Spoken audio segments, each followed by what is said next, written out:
It's the Opperman Report. Join digital forensic investigator and PI Ed Opperman for an in-depth discussion of conspiracy theories, strategy of New World Order resistance, high-profile court cases in the news, and interviews with expert guests and authors on these topics and more. It's the Opperman Report. And now, here is investigator Ed Opperman. Okay, welcome to the Opperman Report. I'm your host, private investigator Ed Opperman. I'm the president of Opperman Investigations and Digital Forensic Consulting, and you can find my work at emailrevealer.com. You can get an autographed copy of my book, How to Become a Successful Private Investigator, at emailrevealer.com. Don't forget, if you're adoption investigations, you think your spouse is cheating on you, go to emailrevealer.com and catch them cheating online. Show is brought to you by getthetea.com. Life Change Tea. I've been drinking this tea now. I was just telling our guest about 40 days now, maybe about 45 days. Whoosh, I lost at least 15 pounds. I swam a half mile today, and I'm just getting started. Day's only early on in the day here, just getting going here. And my complexion is better, my health is better, my digestion is better. This really is Life Change Tea. I'm not going to say snake oil or magic beans here. You got to check it out yourself. Go to getthetea.com and check. There's all kinds of supplements in there too, and herbal remedies at getthetea.com. Also, too, real quick, and we'll get to our guest. The member section at OppermanReport.com has just been updated. We got 2 new shows in there. One with Mike Rothmiller, former LAPD detective. Just came out with a book about Chappaquiddick, the killing of Mary Jo Kopechne. We did a show about that with exclusive FOIA documents he came up with. And also, too, I did a show with Grant Stern from the SternFacts.com. And check it. Grant Stern's doing some great work on Russia and Trump and Felix Sater and all this stuff and Rosneft. You're not going to find it anywhere else. It's pretty much exclusive reporting. And he just did a whole hour with me about Felix Sater, who was worked for Trump. He was a Russian mobster. He wrote an email to Cohen there, Michael Cohen, saying, "We're going to get our guy elected, or the Russians are going to help us." Okay. And it just came out the other day that he's been lifelong childhood friends with Michael Cohen, where he's previously he's claimed that he just went up there and knocked on Donald Trump's door and went in there and he got hired and they became partners. But actually, he was lifelong friends, childhood friends with Michael Cohen. So it's called Unsealed Illegal Trump Partner Struck with what the hell is that called? Unsealed Illegal Deal. Trump's Partner Struck with Federal Prosecutors. But it's an interview with Grant Stern. Okay, on with our show. We have with us again today, probably for like the 5th or 6th time, probably the most frequent guest. He's the Alec Baldwin of the Opperman Report. Most frequent guest. Oh, no. Yeah, right. Don't lose your temper on me there, will you? William Ramsey. Anyway, and he also does a Trump impersonation, I bet. William Ramsey is the author of several books. One is called Prophet of Evil, Aliester Crowley, 9/11, and the New World Order. Just came out with a video about the Smiley Face Killers. Excellent video. Abomination, Devil Worship, and Deception in the West Memphis Three murders. And Children of the Beast, Aliester Crowley's Shadow over Humanity. Now, William, welcome back to the show. It's great to be here. Thanks for having me back. Yeah, it's always great to have you on. Everybody loves it too. Everybody always says, "Oh, have William back. Have him back." I mean, how many times can I have him back? The guy's got to work, right? But remind the audience, who is William Ramsey? I am an author, was an attorney, and like you said, completed a recent video on Vimeo titled Smiley Face Killers, who was abducting, torturing, and murdering college-age men in the U.S. and U.K. It's been out for about 6 months. It's very long, 3.5 hours, but it's been well received and definitely opened a lot of people's eyes to this string of deaths that's occurring in the United States and the U.K. Actually, all over the world. I have some cases in Thailand, France, Spain. So it's Canada. Yeah, remember I sent you that. I never actually sent you this information, but I was contacted by that guy in Australia who told me about. He said something overcame him. I forget if he said he drank something in a bar or something like that, but he went into a hypnotic state for several days, and he was led to walk into water. He was being led to like a zombie-like state. But whenever I tried to interview him, we could never work out the time. I kept waking him up early in the morning, so I could never really judge his credibility by actually talking to the guy. It's interesting you say that because somebody just sent me a bunch of cases. There's very similar drowning cases or young men's bodies in water associated with like music festivals in Australia. There's a series of deaths associated. So it's definitely happening in Australia too. And there's been like about 70 body dumps in Sydney Harbor over the last 20 or 30 years. But it's an incredible. I keep getting more and more information. They just had a young man in Miami by the name of Jeremiah Chavez who was drugged and was found in the wall of a church.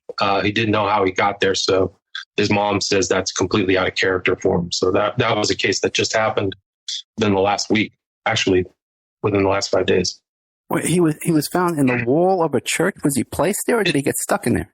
It's somehow stuck. I haven't gotten all the information yet, but he was at a bar, was probably drugged, thought people were chasing him, and then ended up and was found in some church. I don't know all the details yet, but yeah, it was a remarkable case. Yeah, it's fascinating. What's the video again called? Smiley Face what?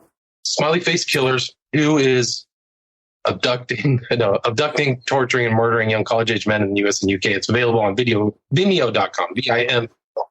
You can also buy a DVD copy and my books if you want signed copies of my books at my website, WilliamRamseyInvestigates.com. Okay, great. That's a new website then, right? Yes, sir. Okay, great. And also tonight, you host a show on Saturday nights. What time is it? Like 8:30, right? No, 7 o'clock, right? Right. Not a live show, but it is on Awake Radio. And now I've just been, through your good graces, been on the Ocelli Effect on his channel too. So it's getting distributed. And I think it goes out on Paranormal Radio. So, and it's also, you can see it on my YouTube channel, William Ramsey Investigates. Yeah, it's on People's Internet Radio, public streaming network. And I think that might be about it. Okay, great. William Ramsey. Now, we just said, now you did a book about Aliester Crowley. And there's this theory. We just had the death of Barbara Bush. Right. And you've heard this theory that she could be the daughter of Aliester Crowley? Correct. Well, and I mean, I get asked that question frequently, and my answer is that I don't have any proof. However, I do know that her mother's name was Pauline Robinson, and she became Pauline Pierce. Barbara's maiden name is Pierce.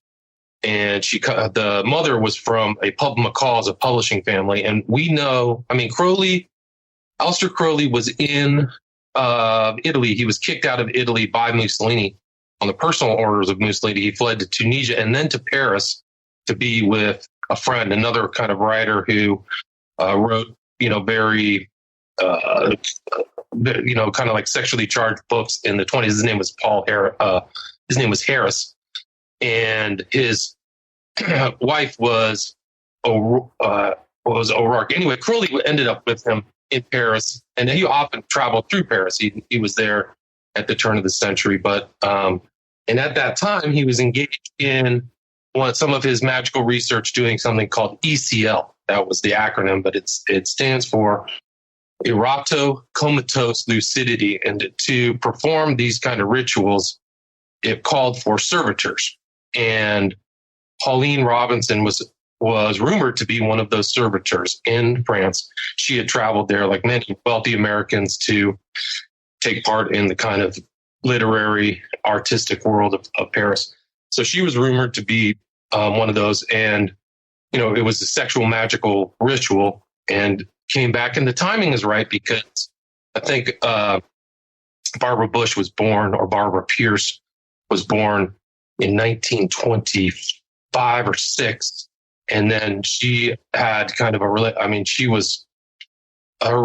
with George Herbert Walker Bush, started when she was 16 or 15, like very young. So it looked like kind of an arranged marriage. She died at 92. She almost made it to Crowley's number 93, which stands for a lot of things for Crowley. But that's the rumor. And the thing is, the reality is that she looked just like him. Crowley was known to have a big head in relationship to his body. And you can put their pictures faced side to side, and it's like, she looks like a female version of Crowley. And she kind of acted like Crowley. She had a lot of statements, and there's weird things about their family where she kept like a fetus in a jar. And she made kind of weird, arrogant, Crowley himself was an aristocrat, or considered himself an aristocrat. and really didn't have much to do with the lower classes. Crowley was always wealthy, at least up until his 40s. And, she had these quotes when she said, why should we hear about body bags and deaths? It's not relevant. So why should I waste my beautiful mind on something like that? Talking about all the people her son had killed or died in Iraq. So, she said that. There was another one after the Katrina Astrodome where she said, and so many of the people, there were horrible conditions in the Astrodome. She said, and so many of the people in the arena here, were underprivileged anyway. So this is working very well for them. So that was another thing she said. So she had this kind of contempt for people not of her class. And, that's reflected in all of Crowley's writings.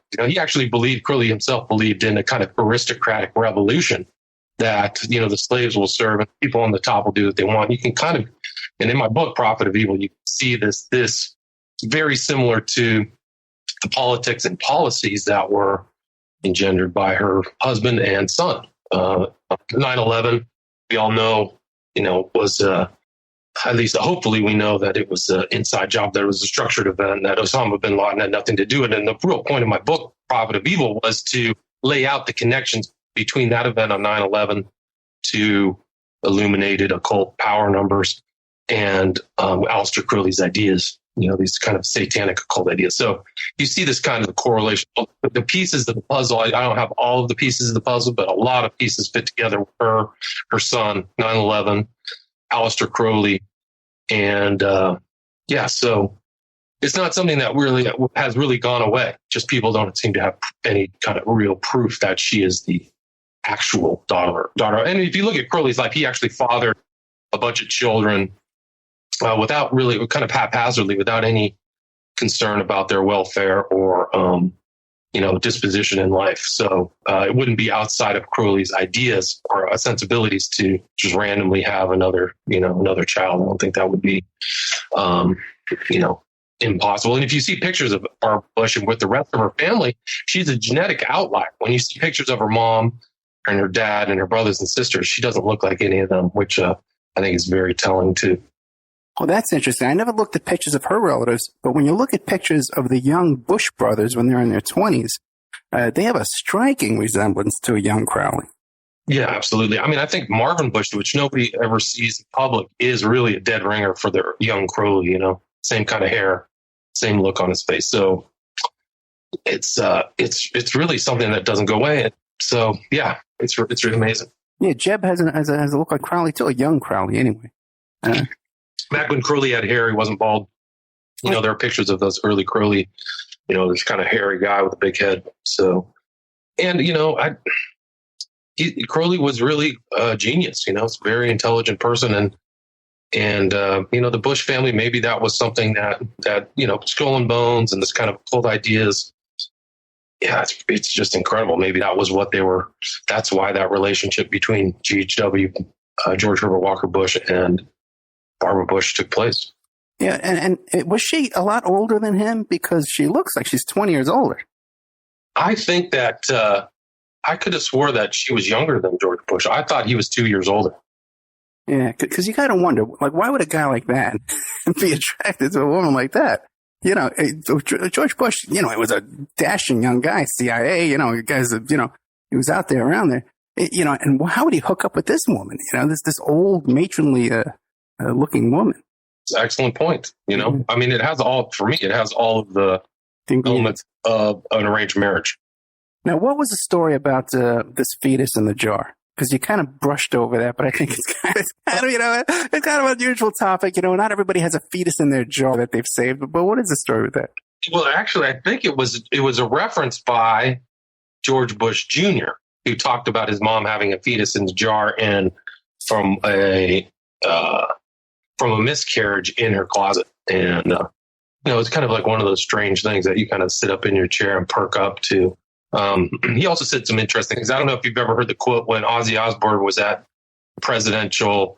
some presidential lunch or something, and George Bush recites a lot of his darker songs and said, "Mom loves your stuff."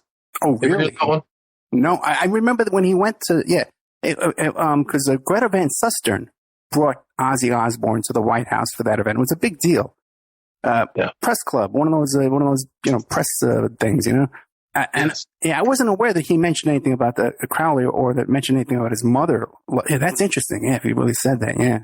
Yeah, he says, but he actually quoted, if I remember, he said something about the songs too. It's very specific, and then said, "Mom loves your stuff." Yeah, there's a video of that online. That's pretty crazy. And then here's Ozzy Osbourne has a song, Mr. Crowley, and some others like "Flying High Again" is about this kind of astral travel. You get really drugged up and travel around. So Ozzy knows a lot about the occult, in my opinion. Oh, yeah. So I wrote about that in Children of the Beast. And the thing about the fetus was George Bush wrote about it, Jr. George W. Bush wrote about it in his book. And he went to her and got her permission to write about it. She says, yeah, you can write about it. And when he was a very young boy, she showed him this fetus in a jar. Remember, that's his sibling. That's his little brother or sister in that jar. Just think, when you're a little child and you see this, it must have been, traumatic to this kid. And when she was interviewed on Larry King, because I just found the clip and I placed it on your Facebook. When she was interviewed on Larry King about this fetus, her whole thing was, well, I didn't put it in the jar. I didn't put it in the jar. She was saying someone else put it in the jar, but had no qualms about saving this jar with a fetus and showing it to her little 8-year-old son. It's very strange. That family is very strange. Whole nother world. Now, there's a lot of things about Junior that were never kind of shared with the public, but he was very hyper privileged blue blood. And a lot of the stuff that comes out about the family where they're eating pork rinds and throwing horseshoes is all for show. Yeah. They come from a very blue-blooded, Brahmin, high-caste, WASP background. And, it's just incredible. And I'm sure, George Bush's Skull and Bones, his dad was, and his dad's dad was. So they're getting exposed to a lot of cult ideas and Crowley probably in the secret libraries of the Skull and Bones tomb, in addition to ritual magic. Yeah. Now, another one who, especially as a young man, bears a resemblance to Crowley, and this has been brought up. And by the way, people get so upset. Hey, you're pronouncing Crowley wrong. It's Crowley. It's like holy. Relax with your obsession about this guy. You know what I mean? It's Ozzy Osbourne pronounced it Crowley. Many people pronounce it Crowley. Not everybody's an expert on pronunciation, so give me a break. But one person that resembles him, I believe, as a young man, especially, is Damien Eccles. And there's been this kind of theory that perhaps he's related or that he goes around telling people he's related or telling people he's a reincarnation. Have you ever heard those kind of theories? I mean, he does have a resemblance. He probably wants to be a resurrection of Crowley. And, that's not actually uncommon in the occult world that these people think that they're reincarnations of important figures. There's a lot of people who think that they came after, which is written in the Book of the Law. But there's no doubt that Damien Eccles said that he was prosecuted for his love of the knowledge of Aliester Crowley and was in the OTO, and that's from his own words. So there's another, person who has all kinds of occult connections as well. But I've never heard that he was son. I mean, his real name is Michael Hutchinson. So he took on somebody else's name and, the name Damien, possibly, most likely from the Omen. Yeah, very bizarre guy. Now, we just did a show. We just had Gary Meese on the show because I had done an interview with Bob Ruff from the Truth and Justice podcast.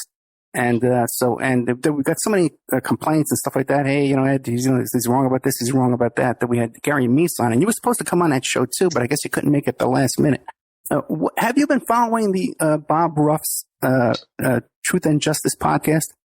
I was following it intensely once I found out that he was going to cover the West Memphis Three. He calls it the forgotten West Memphis Three, which I find remarkable because me, and other people have written all these books. There's other books out there. McDonough wrote a book about the guilt of West Memphis Three. There are writings about Eccles. You had one guy on your show. What's his name? Jennings, who wrote articles about Eccles. He was the guy who got arrested for, he went to jail for robbing a convenience store. What was his name? I can't remember. Anyway, there's people writing about, what's that? Zupansky? No, it'll come to me. But those so he calls it the Forgotten West Memphis Three. I kind of had to just stop listening because he's doing such a wretched job of actually going through and looking at credible information. And he's earned the nickname in some circles as Sideshow Bob, like a carnival barker, because he's like just going into just ad nausea, details about things that are not relevant or not germane to really ascertaining whether they're guilty or innocent. And he kind of had this pretense, even when you had interviewed him, that he was being objective and, not trying to take any sides, but all of his conclusions were right in line with like defense narratives, the same kind of stuff. And then some people went back through and kind of analyzed and looked at his screenshots and stuff like that. And they realized that he's actually gunning to exonerate the West Memphis Three. And he has sat down with Damien Echols. He's traveled to talk to Jason Baldwin and apparently Miss Kelly too. So, and that's kind of what this is. People don't know, this is kind of like the 5th season of him kind of analyzing cases, doing like a crowdsourced analysis of criminal cases. He cut his teeth on the Adnan Syed case, which was covered as serial. It was, very popular. Another lousy kind of investigation into the killing. This woman, what was her name? Kim, who Adnan Syed killed, and now he's out of jail, largely due to the same kind of phenomenon that happened with the West Memphis Three. It was largely turned by the court of public opinion, not really what happened in the case itself. There was all kinds of other kind of questions, but he seems to think Adnan Syed is innocent. I don't. But so this Bob Ruff analysis. Oh, wait, but 1 second though. With this Adnan Syed, wasn't there some kind of an incident with a lens crafters or something like that, or a new witness produced? What was going on with that? I'm glad you brought that up, because that's kind of like Bob Ruff's kind of a way that he's differentiating himself from others, is he's going through and looking at all the evidence and trying to come up with new stuff, which he's doing in the West Memphis Three. Not really any new stuff. He might think it's new, but what he found in the original case was there was supposedly, I think it was a stub from a lens crafter, which would have been an alibi for Adnan Syed. And then supposedly some people went in and researched and found that it was totally bogus, that lens crafter didn't exist, and that Bob Ruff made up that story. Okay, so he's being accused of making up some kind of exculpatory evidence there with the Syed case. Now, has he responded to those allegations? I think he just said that there was another lens crafter. He my understanding is that he dodged it a little bit. He said that there was another lens crafters that was referencing, but there are people on Reddit who really discounted him. Okay, and so that was interesting. So it kind of set this pretense of him not really having integrity towards the truth. I mean, I think, and that's what he calls his podcast, is Truth and Justice. Yeah, that's interesting because, I got along good with him on the show. I thought we did a good show. We did a good interview, many people listened to the show and thought we got along great and there was no problems. And then later on Twitter, he was very insulting to me on Twitter one night for no reason. And then really didn't apologize and just kept telling me to simmer down. But now the thing is, which is so typical of these supporters, just like, you just can't help but just diving into the muck and being rude and arrogant and disrespectful. But the thing is that, speaking about being truthful, now, when he came on my show, you're the one who actually booked that show for me, correct? Correct. That's right. And then later on, he claimed he didn't know who you were. That's right. Yeah. So then he claims he doesn't know who I am when I was the one who talked to him all the time. Yeah. There's that. That was really something else too. So, but yeah, he's on like episode 20 and hasn't really even gotten to the court trial yet. He's just still going through the cases. But another interesting thing about Ruff is that he is being supported on his Patreon page by Damien Echols. So you can't even have a pretense of objectivity if you're taking money from one of the convicted killers. I mean, it's not funny. Okay, so the subject of the investigation is donating money through Patreon to the investigation. That's correct. Now, do we know how much he's donating, Mr. Eccles? I wish I could find out, but Bob Ruff is generating $1,600 a month from all these Patreons, and so it's really something else. But as I was saying, there's an investigator of the West Memphis Three, Fred Walsh, who caught Bob Ruff writing about the case early on, and this is one statement from Bob Ruff where he says, "Season 5 is about." Three men continue to struggle through life as convicted murderers for crimes they did not commit. So this is from October 18th, even before he started everything. Season 5 is about finding truth and justice and finally bringing an end to the nightmare that has been the West Memphis Three for over 2 decades. So that is like clearly, his bias is there. And then he stated also recently that he's starting from scratch, but he literally wrote on one of his threads that he is gunning for an exoneration. Well, good luck with that. Now, so he's going to have a hard time. Now, but besides the Patreon funding from Eccles, there was something about a foot massage as well. Foot massage. That was, I think, a joke. There's a picture of those two together, and Bob Ruff was very chummy with Eccles, and they both had their shoes off at Eccles' apartment in New York. And so people made up a joke that Eccles was getting Ruff foot massage. One of those reeky foot massages, right? Yeah, so that's only a rumor at this point. At this stage, it's only a rumor. So we cannot confirm or deny. That is a rumor. They have a very normal environment. Eccles took him out to pizza, and Ruff really? Talked about stuff about how normal Eccles was, and he's totally denied any occult involvement by Eccles. Whereas you and I both know, and we did a show about that Eccles was a member of the OTO and had his own library in Arkansas donated to the OTO. So, it's a joke. And Eccles is coming out, I don't know if you know this, but he's coming out with a book called High Magic on Halloween this year that he's either co-wrote or assisted by Eddie Vedder, one of his early supporters. Eddie Vedder is the lead singer of Pearl Jam. Okay. Right. Eccles was also a member of the OTO prison ministry. When he was in prison claiming to be a Buddhist, he was actually a member of the OTO prison ministry. Right. And, Buddhism and Taoism and all this stuff can be under the heading of kind of Crowley's magical system, these subsets of Buddhist ideas or yogic ideas, Okay, that's interesting. But now you and I, we interviewed a gentleman who goes and buys these storage lockers. And he described to us finding that there was a Bible in there, a Christian Bible, a King James type Bible, New International Version, whatever it was, but it was a Christian Bible.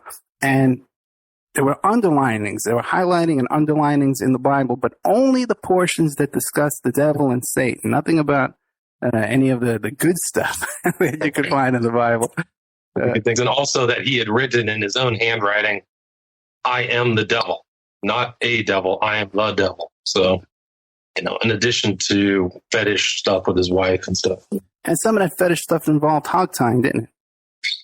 Rob Horn, who had the two lockers. He actually bought one, and then another guy who had another of Eccles' lockers sold him the other locker. But he said that he had pictures of her that, she was in a friggin' like a ball gag in her mouth. Yeah, but there was also writings too that described he said, I'm gonna hog tie you and insert an enema. Right. There's enema. Yeah, all kinds of stuff. Yeah. Now, Bob Horn was supposed to send us a thumb drive with all this itemized material. Did we ever get that, or what's going on with that? No, it's still in transit. Still in transit, okay. It's on that slow boat from China. Have you been in contact with Bob Horn about this? Yeah, he and I are talking. We've had just some, so we were supposed to meet up and I couldn't make it. So it just hasn't happened. But, yeah, it's going to happen eventually. Now, what topics has been covered there in the Truth and Justice that we can glean some new information from? So supposedly is that all of Sideshow Bob actually went deep, and he was surprised that Eccles' alibi was so solid because he had so-called seven people supporting the alibi that Eccles was at the family friend. But what Bob doesn't realize is that Eccles has had publicly two different alibis, two separate and conflicting alibis, where his family has said he was over at a family friend's house, and then he also said he was home talking to three different people on the phone. So Bob fails to even comprehend that there are two different alibis. The one alibi that was ginned up by his mom 3 days after he had an interview with the police, I think it was May 7th, was that they all were over at a friend's house, and this was verified by the showing of some TV show of that era. It's just ridiculous. But that was one thing that he came up with. It was 90210. Yeah, 90210. So there's it's just so much detail that is nonsense. But I mean, he's talked about Aaron Hutchinson and Victoria Hutchinson's statement, things that really never made it into. Aaron Hutchinson was a little kid who's 8 years old. He supposedly saw some occult stuff, but that never even made it into court. But he's focusing on that. And then also, he did one where he said that anything related to any occult or sacrifice is just stupid, related to the case, ignoring the fact that Damien Echols had a blue wax candle at his place when he was a restaurant, and there was actually blue wax found on one of the boys' shirts. So, he ignored that. And, it's just so slow.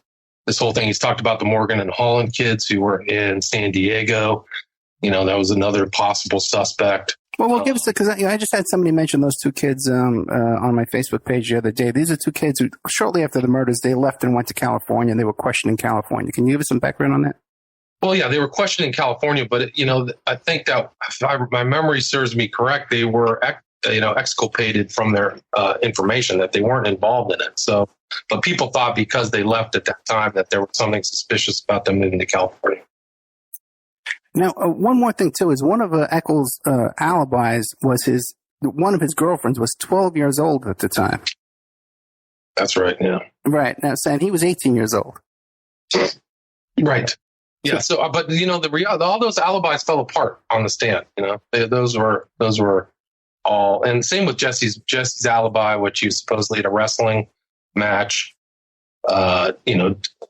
Jason Baldwin didn't have an alibi, and he's making one up in public about this guy Dan Nam that was supposedly saw him playing video games at Walmart, but Dan Nam has written in the court records that he made a mistake, and that was a week earlier than May 5th. So May 5th, 1993. So a lot of this stuff has already been researched. It's not really a forgotten case. A lot of the stuff's been researched and looked over and been excised from anything being important to the three convicted criminals, who are still under probation. Yeah, I remember. See, I used to be a member of the Friends of the West Memphis Three Facebook page. It was a secret page, and you can only be in there if you were friends with one of the three. That made put you at a higher level than just the supporters or donators or whatever. You got into friends, and so I guess I snuck in there somehow because I'm obviously no friend. But they let me in, and I was in there for a long time, bickering back and forth. And good old Bob Ruff posted one day, and he said, "Hey, I'm starting a new crowdsourced investigation, it's unbiased." And I was surprised to find later on when you booked him for my show that he described it as an unsolved case. Right. Right. Yeah. It's unsolved. Yeah. I mean, it's just ridiculous. So it's actually sad. But yeah, he also talked about the Hollingsworth clan, who's like one of the chief things that put Damien Echols on the site scene of the crime with either Jason Baldwin or his girlfriend, Dominique Tier, was a sighting by a whole family who were at a service road close to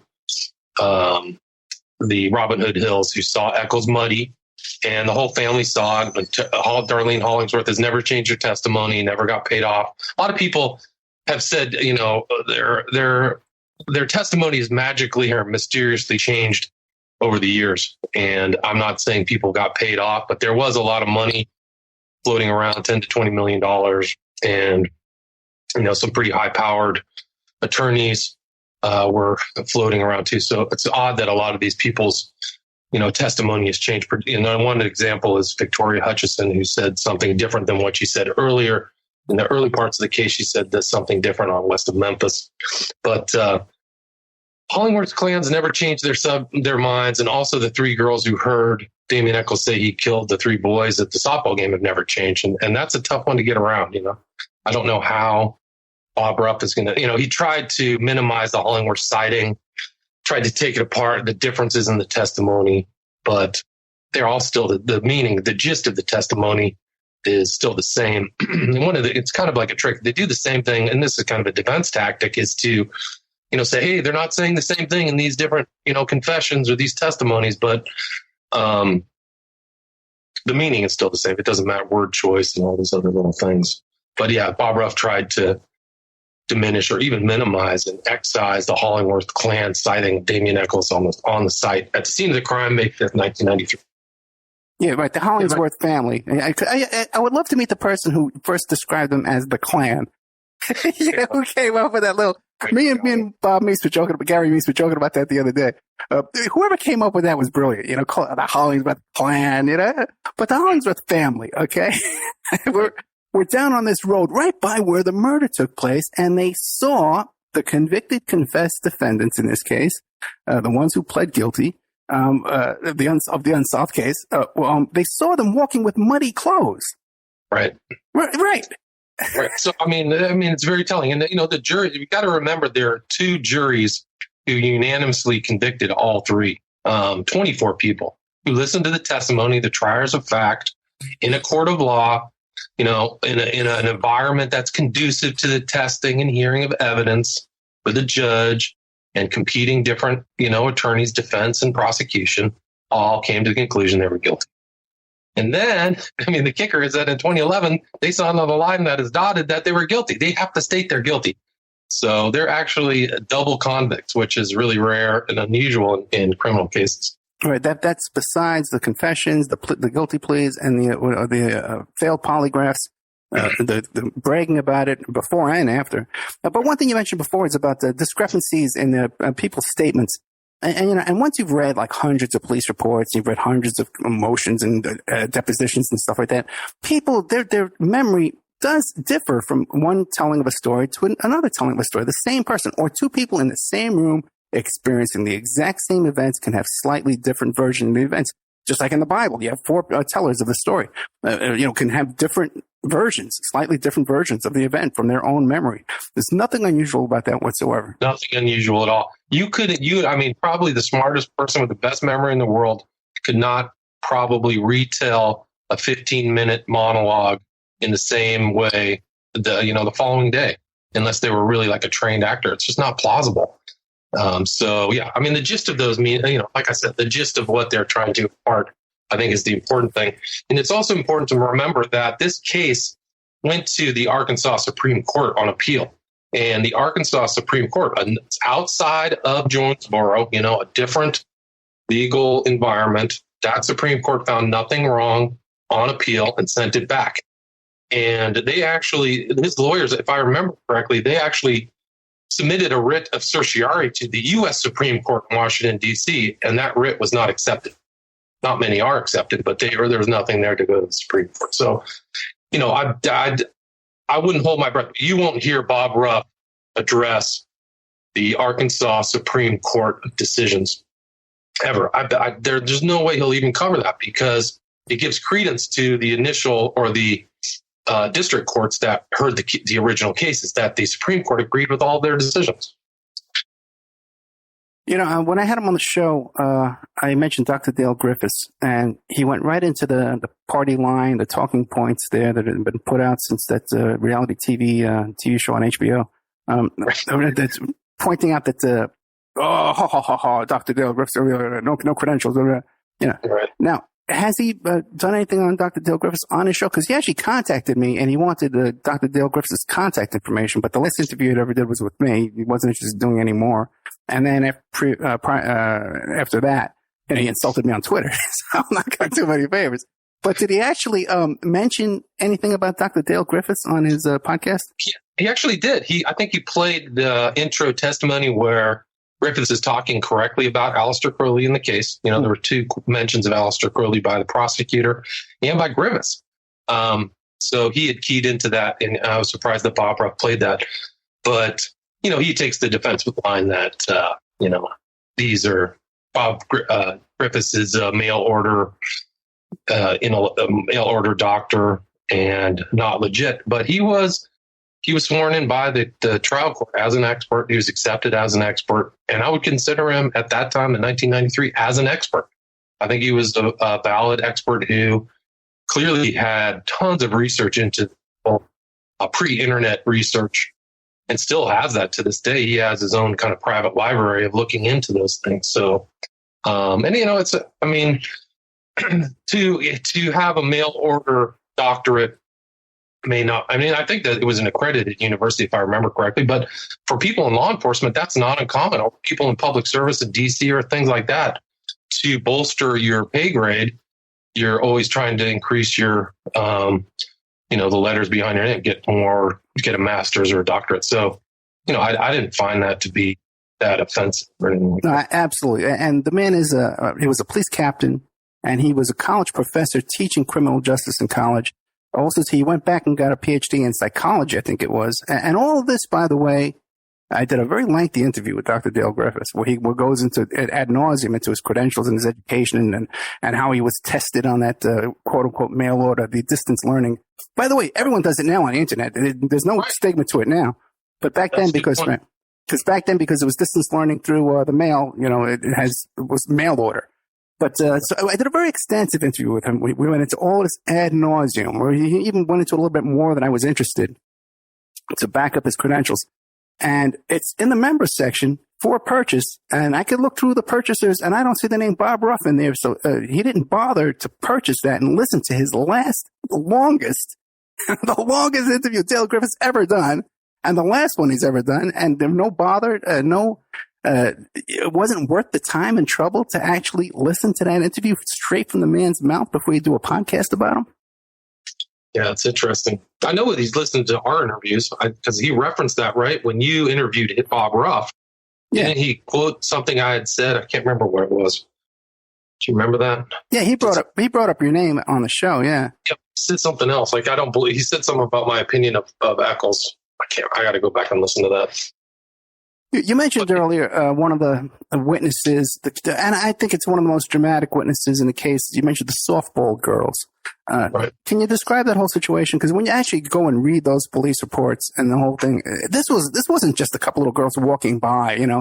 Get into the whole softball girl thing. Well, I think that's important too, because it's important to remember that the West Memphis Three, or Damian Eccles, Miss Kelly, and Baldwin, weren't arrested until June 3rd. The crime happened on May 5th. So there was a decent, almost about a month in between the time of the crime and their arrest before Miss Kelly was brought into the cops and confessed. And during that time, Damian Eccles, he was a chief suspect, but he was at a softball game, sitting down in the bleachers with a crowd, talking about how he killed the 3 kids and that he was going to kill 2 more. He had a plan to kill 2 more, if I remember correctly. That was where he was boasting about that. And he actually has said, and those girls were in, they never changed their testimony, and the jury heard that. And he said, in reference, if he did say it, it was just a joke. He said that on a video post-conviction, that it was just a joke. But those girls have never retracted, and it was in a crowd of people. Yeah, there were people there watching softball. It wasn't like him, Baldwin, and 3 people. It was him, Baldwin, and a whole crew of parents, children watching a softball game. Yeah, if you read the police reports, people actually got up and changed their seats and moved their seats away from them because they were so disturbed by these 2. And what was I going to say? Oh yeah, no, he didn't just say it was a joke. When he first came out on the stand, he said that, well, I never said that. They probably made it up because they want attention. That's the first thing he said. Then years later, he came back and says, you know what? If I said that, I was joking. Right. Obviously no one there thought he was joking because if you read the police reports, and there's like a dozen of them, he had people got up and moved their seats away from this guy. They were picking up their kids and running away with their kids, away from this guy. There's a whole scene went on there that night. I got the impression that the police were called to the softball field that night from reading these reports. Interesting. You got to read them. Really good back stuff. And look at those, in a while. Well, yeah. I mean, that's interesting. Going back to when you said he was Bob Ruff. That was something that Bob Ruff wrote March 31st, 2018. And I believe you interviewed him, and was it February? I got to go upon that date, but it was in response to somebody writing to him on Twitter writing this, and he included Real Current Profile, who also did a lousy job on the West Memphis Three, in my opinion. This guy wrote, "It's not a good day for Truth and Justice Pod when William Ramsey is laughing at your credibility, credentials, and hard-hitting investigating this season into the 90210 prom episode. Sad day. Donna Martin graduates is not an alibi." And then he responded, "Who's William Ramsey?" And so that's what you were referencing, is like he's asking that after I talked to him. Yeah, right. And he definitely knew who you were because we discussed one of our. Yeah, he mentioned that he had listened to some of our previous interviews on the topic. Right. So so that's another kind of dissembling by Bob Ruff. And it's interesting too because when he had made that insulting comment about me, saying that I was a blindless follower that believed everything the cops told me. Meanwhile, I'm a defense investigator of 35 years. You know what I mean? My work for the cops has been very minor. My cooperation with the police has been minuscule over the years. But you had interviewed him December 9th, 2017. So, it was a while back. So he had to have known. He knows. And we've had communications. People are posting things that I post about the West Memphis Three on the Truth and Justice podcast Facebook page. And I actually had this. I basically was overwhelmed with a horde of Bob Ruff, near Neanderthal level intelligence people hoarding for my page and saying, "Oh, this is crazy. You're crazy." I had one of them threaten me physically, like, "Well, I'll come and get you." So he knows. He knows full well. Who I am and who you are. I want to put together a cage match between William Ramsey and all comers against the West Memphis Three. One more thing, one more question I got to ask here. And by the way, when we come back after the break, we're going to be switching tables. We're going to be switching seats. And William Ramsey is going to be interviewing me about Art Bell and my relationship with Art Bell and the Art Bell lawsuit and all that fun stuff. Speaking of cage matches, okay, because that was a pretty wild time. But now, one of the things I questioned Bob Ruff when he came on the show was, I says, "Well, why would Miskelly, he doesn't know if Eccles and Baldwin have alibis. How would he go in there and start pinning them for this crime when he doesn't know if they have alibis or not, or where they were that day?" And he says, "Well, why would he bring up Eccles?" I said. He says, "Well, when they brought in Miskelly, there was a picture of Damien Eccles on the counter right behind the interrogation room." I never heard that. Yeah, no one's ever heard that. I asked Gary Meese. There's another one. That's like a lens. The lens crafters of his analysis for the West Memphis Three, he'll just kind of make stuff up.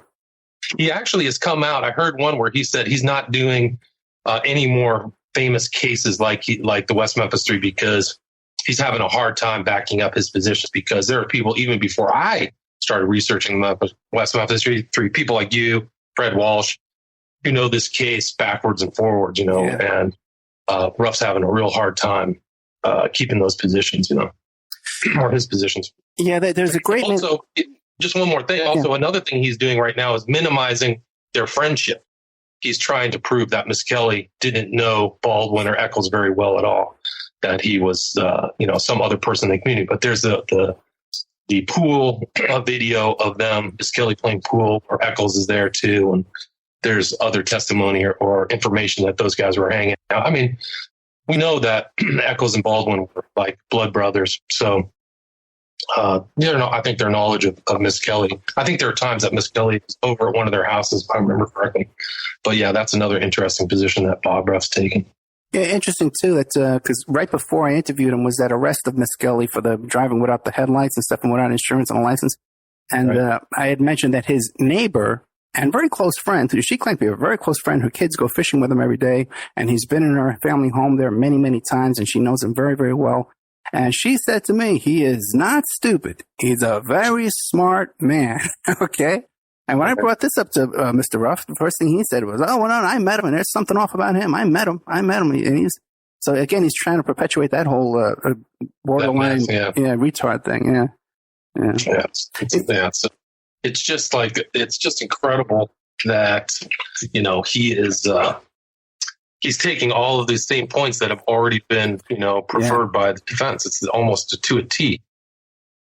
But I guess it's a new it's a new publicity platform now, because he seems like he's impartial. He's been involved in other investigations.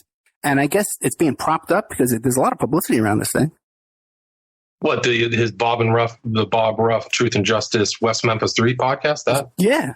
Oh, yeah. Oh, I think there's a lot of people interested. Yeah. So it's definitely going out. It's definitely going out there. So we'll see how he concludes it, and whether he's going to actually try to get involved in a court case to get these guys exonerated.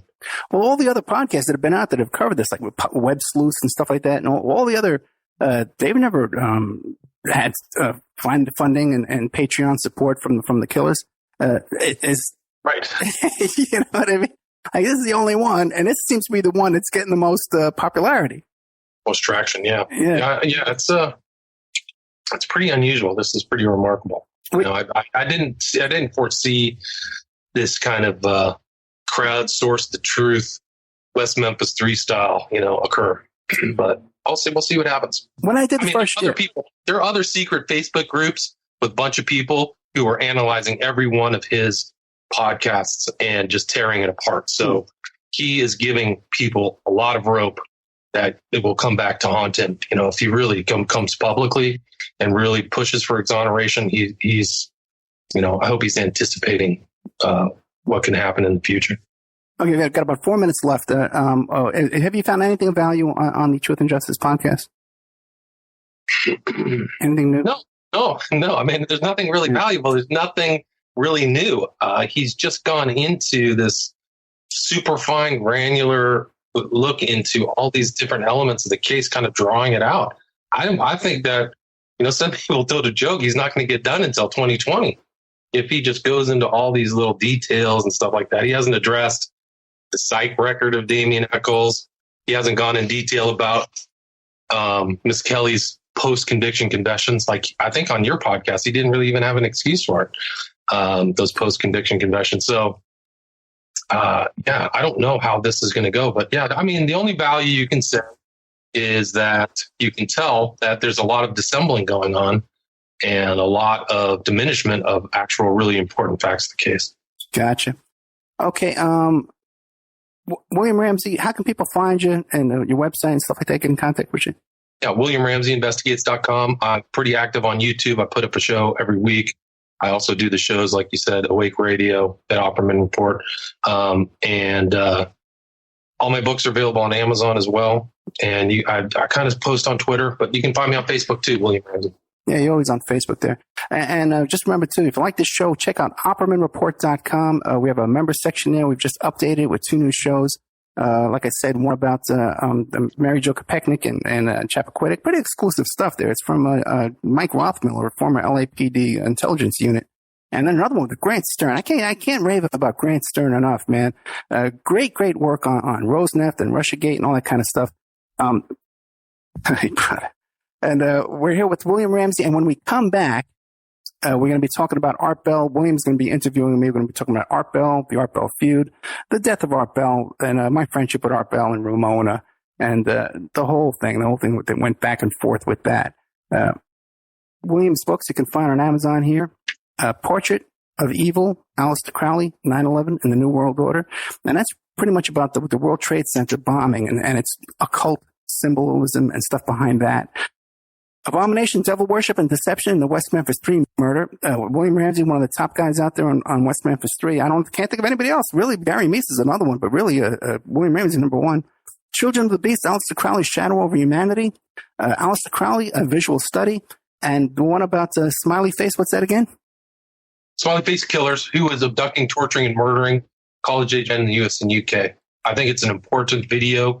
If you have a young man at college or anything, I think if you're a parent, you should really watch that video. And you can get that on Vimeo. How much is that? $4.99 for a rental for 1 week, and I think it's $12 to just purchase it. You can watch it whenever you want, however many times you want. Okay, there you go. All right. We'll be back with William Ramsey. I've got about a minute to kill. What am I going to talk about? GetTheT.com. Don't forget GetTheT.com. I'm trying to get William. The other thing is that I'm starting to do like weekly shows, like live shows on my YouTube channel for Patreon subscribers. I've got about four Patreon subscribers. So if you like the material that I'm putting out, please go subscribe to my Patreon channel. You can even donate as little as $1 a month.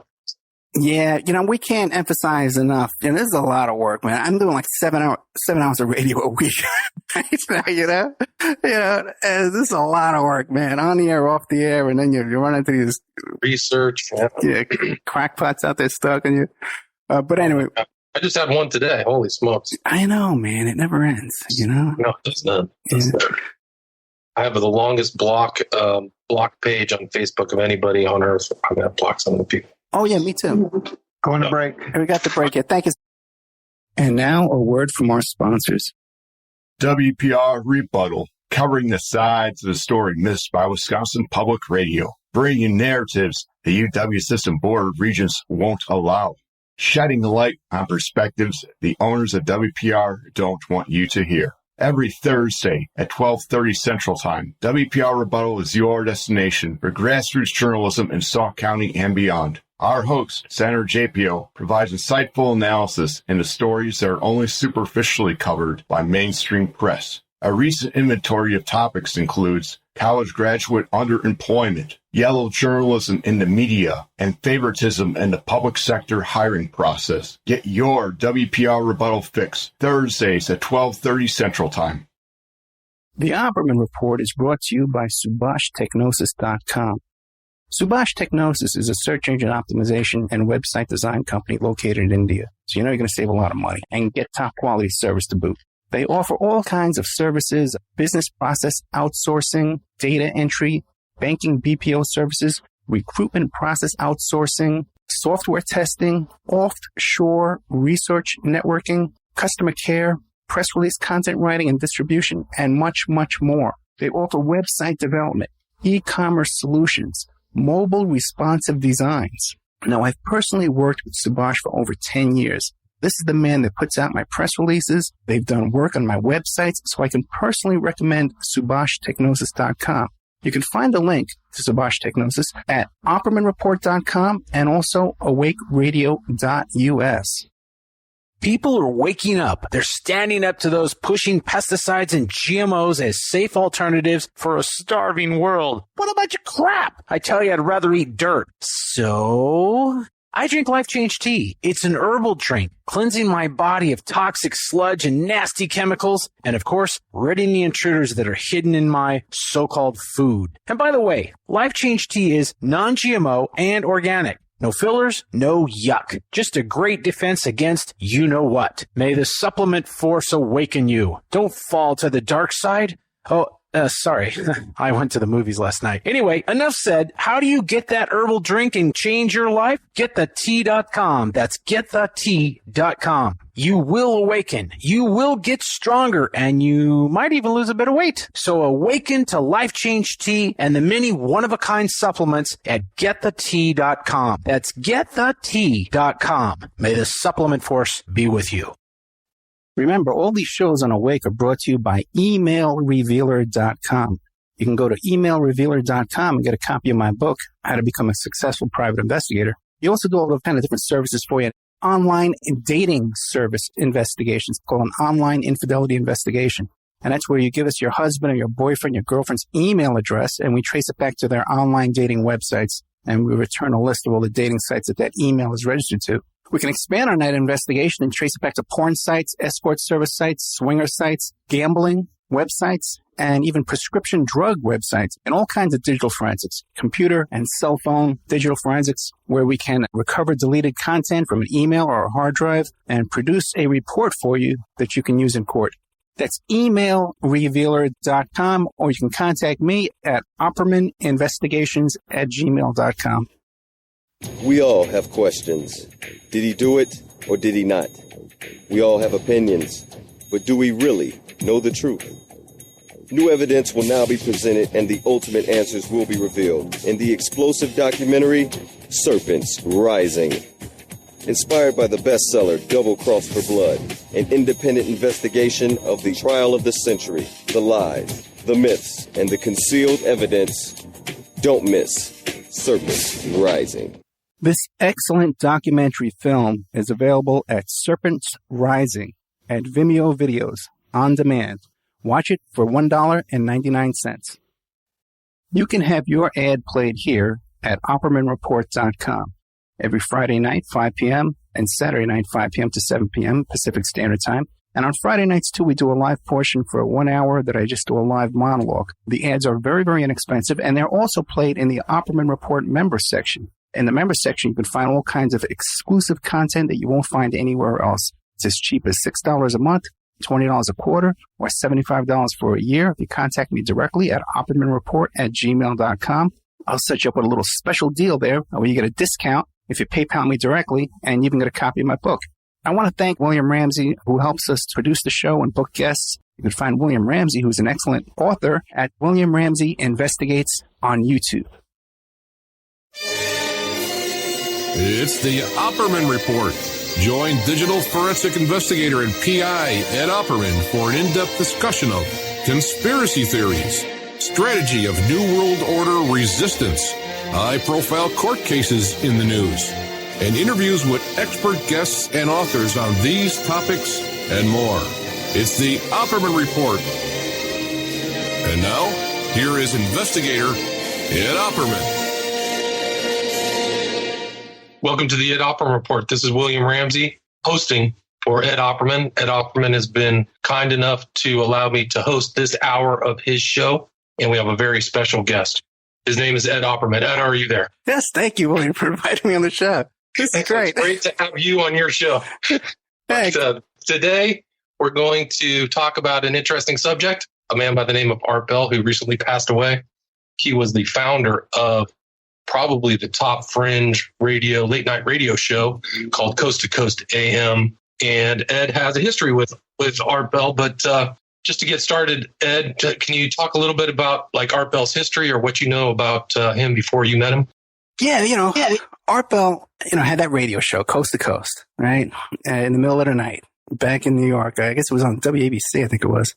And I would listen occasionally. I'd listen to the show and had about UFOs and ghosts and stuff like that. And I was fascinated by the topics. He had this very spooky kind of a voice and cadence to his voice and his interview style and stuff like that.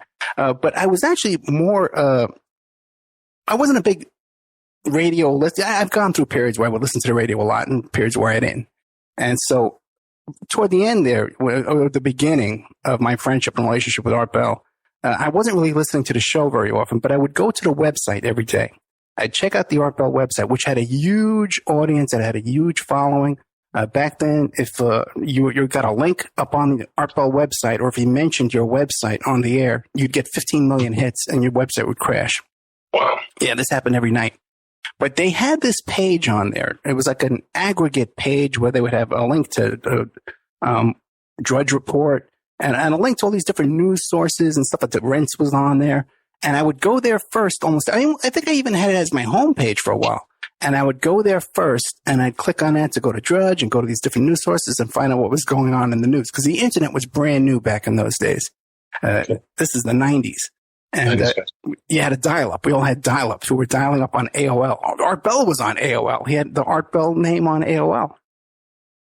Okay. And so how did you kind of meet him? And he started, I think the show got almost in the 80s, I think 1997. So he had been around, broadcasting for a while. And tell the audience what happened and how you kind of came into his orbit, Art Bell's orbit. What happened was I had gone to the website, Art Bell website. And also, too, you could go there and click on old shows and listen to old shows, but I was on the website and I saw a message from Keith talking about a feud that was going on. There was a feud going on between Art Bell and David Oates and another character later on who comes into play named Robert A.M. Stevens, who had gone on Rents and claimed that he was a Navy SEAL and he worked for NASA and he got into a big fight with with Hoagland. It was a whole big bizarre situation. Who was that guy's name again? So it was David John Oates and Stevens, you said? Yeah, David Oates was this guy who claimed he invented reverse speech. He could take what you said, play it backwards on a special recorder he had, listen to it, and like a truth detector, he could say what you were really thinking, what you were really trying to say. So you had to take lessons in classes from him in order to learn how to do it just like he did it. So there was this whole bunch of followers. I got to tell you something too. When I first started listening to Art Bell, I kind of believed some of this stuff. I thought maybe this is real and it's been vetted or something. I thought that some of this stuff had some credibility to it. But after I got involved and I started meeting these people, they're all crazy. They're all just crazy. So Keith Rowland had this little notice up there saying, hey, there's this big feud going on, and if you want to read about it, you can go to this link. And it was called a website called Howl, a message board, Howl, Howl. So I went there, and the first thing I saw was when I got the gist right away was that there were some threats that the people who were dating David Oates long distance. They had a relationship with him on the internet, and he would come meet them in his van and have sex with them in his van. and he was telling them stuff and that he thought he was the Antichrist, and he thought he was the second coming. All this bizarre stuff he was saying to them, and they reported this back to Art Bell, and he made a report to the FBI. Okay, gotcha. That he was being threatened by this guy, David Oates. Now, when I went to this website, I started reading all this, I started seeing all these threats to these two women who had made these allegations and went to Art Bell, who then went to the FBI. So I made a comment, and I says, well, if you're a witness in an FBI investigation and people are threatening you on this message board, you should go to the FBI immediately because that's a serious crime. Okay? And this is roughly around the 90s as well, mid-90s? Yeah, this was like 96, 97, 98. Okay. Late 90s. So after I wrote that, the whole place went wild. I guess no one had ever challenged them before. And they were all going back and forth debating me and stuff like that. And what happened was, coincidentally, the reason why I had some spare time that weekend was I lived in a 3-bedroom condo on the top floor in this building, and I was having a new bathroom put in. I was having my bathroom replaced. And the guy came to do the bathroom. It was supposed to take like 1 or 2 days, but it wound up taking like 3 or 4 days. So I was trapped up there in my apartment. We couldn't take a shower, couldn't bathe. So, I was trapped up in there, waiting for the water to come back on. So all I had to do was sit and argue with people on the internet. Okay. So they became convinced, these people on Howl, became convinced that I was actually Art Bell, that I was Art Bell. You were cut out like a sock puppet or something. Right, because they saw that I was typing from AOL, and they knew that Art had AOL. Okay. So, and that went on for a while. They suspected that I was Art Bell. And this debate went on for months and months and months. At one point, actually, after the lawsuit started, all that stuff came after the lawsuit started. But it went back and forth, and I had sent a message to Art Bell one time, an email, and Keith Rowland actually published it on his website with my email address. So who's Keith Rowland? I don't know the name of Keith Rowland. Keith Rowland is Art Bell's webmaster. Okay, gotcha. At the time. And he runs that radio station now that Jimmy Church came out of. Okay. Dark Matters, I think it's called. Okay. Dark Matters Radio. So Keith had published my email address, and I got very upset about this, and I yelled at Keith. I says, hey, I got all these nuts stalking me here, and now you posted my email address. So I got mad at him about that. So after that, they were on pins and needles about me, because I became like a player in this big debate online. I chose the name Observer. Okay? I was Observer. So this went back and forth. And this character came up from Montana. His name was Robert A.M. Stevens. And his story was he went on Jeff Rentz, and when he was first introduced on Jeff Rentz, he went on there and the first thing he says is, I am a Navy SEAL. And then he claimed he worked for NASA, and he had this inside information about UFOs and all this top secret stuff. He was a spy and an astronaut and a NASA and a cowboy and a fireman. The guy was everything. So Art Bell invites him on his show to debate Richard Hoagland. And they had gotten into a big fight on the air right away. And Art Bell hung up on Robert Stevens. Okay. And what happened was, we found out later on that behind the scenes, all the people from Oates and that whole group were all listening to the show on the air in their private chat rooms, and they had been egging Robert Stevens on. So Robert Stevens, after that, went on this campaign of harassing and stalking Art Bell, creating websites and pictures and all this kind of stuff. Really annoying Art Bell and making threats and all kind of bizarre stuff. Okay. And Art too, see, there was this other group too that was on the peripheral of all this in the beginning. They really weren't involved in the beginning. there was a group on Usenet called the Art Bell Usenet group, right? Alt Art Bell. And this group called Spam House, which were a bunch of like internet stalkers and pranksters, and had taken a fascination with Bell as well. And they were always making like little parody songs about him and making these memes and pictures of Art Bell's face, on a monkey or whatever, some weird stuff like that. So they had this obsession with Art Bell, but they also would do some rather bizarre stuff too. Like they would go to like alt Usenet groups about kids with handicaps and call them retards and stuff like that, and tards. They were just really these tacky internet stalkers. Trolls, original trolls. Yeah, but in a way, I almost, not coming back thinking later on, I almost think that Art was kind of in on it, and it was kind of like a theater to drum up interest in his show and radio and theater and all that kind of stuff. Because one of these guys, okay, who was involved in Spam House and all this wacky stuff, is the guy who wrote Mel's Hole. What's that? Okay, you're not familiar with that? Okay, one of the most favorite stories on Art Bell, the most famous bits and people's favorite bit, was the story of Mel's Hole. And it was this guy, this farmer named Mel, he had this farmland, and he found this big giant hole on his property. And he threw a measuring rod down there and 3 miles of line down there trying to measure it. And it's a bottomless hole on his property there. And people are fascinated by this. And one of the characters from this Spam House group claimed that he wrote the bit and he performed the bit, and Art Bell was in on it. And I confronted Art Bell about this too. And it did seem that it was a bit. That's for sure. It was a bit. And he actually even referenced that bit, and he had the guy back, Mel's Hole, back on his finale show, the last show he ever did. Gotcha. And even after he knew that these are the guys who were egging on Stevens and Oates and all this stuff. So there was a bit of theater going on back here. But even though there was some theater, there was some serious mental illness too. Because one of these guys behind Mel's Hole took this, got an obsession with me, became obsessed with me. And at one point, he actually drove about 8 hours in his car from Northern California down to Las Vegas just to knock on my door and see what I looked like and turn around and drive all the way back. That's crazy. Yeah. So you opened the door and he just walked off? Well, no, I opened the door. He knocked on my door and and I went out there and he says, "Oh, I'm here to meet a real estate agent. Can I use your phone?" But I got a sixth sense. I could tell when something fishy's going on. You know what I mean? So I sent him on his way. And I lived in a gated community. It wasn't easy to get in either. It's a whole other thing too. And his truck was like a landscaping truck that he drove. It was like a beat up old truck. He drove 8 hours. But we found out later on that was him. And one of the things too is, you see, people, and I do a lot of, in my private investigation work, I do a lot of email tracing.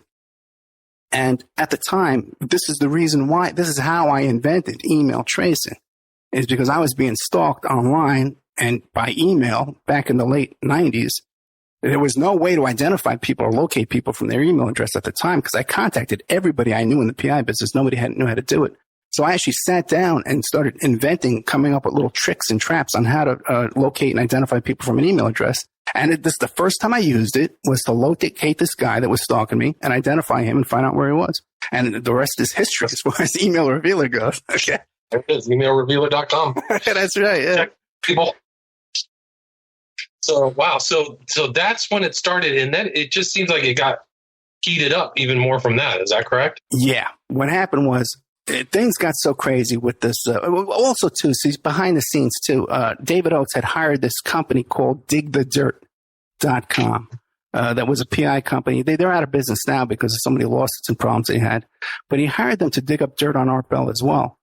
For what purpose? I don't even know, I think there was something going on. In fact, I know there was something going on, that the people who would go on Art Bell and promote their stuff, like this reverse speech stuff, and sell these kits and classes and stuff like that, I'm pretty sure they were kicking money back to Art Bell.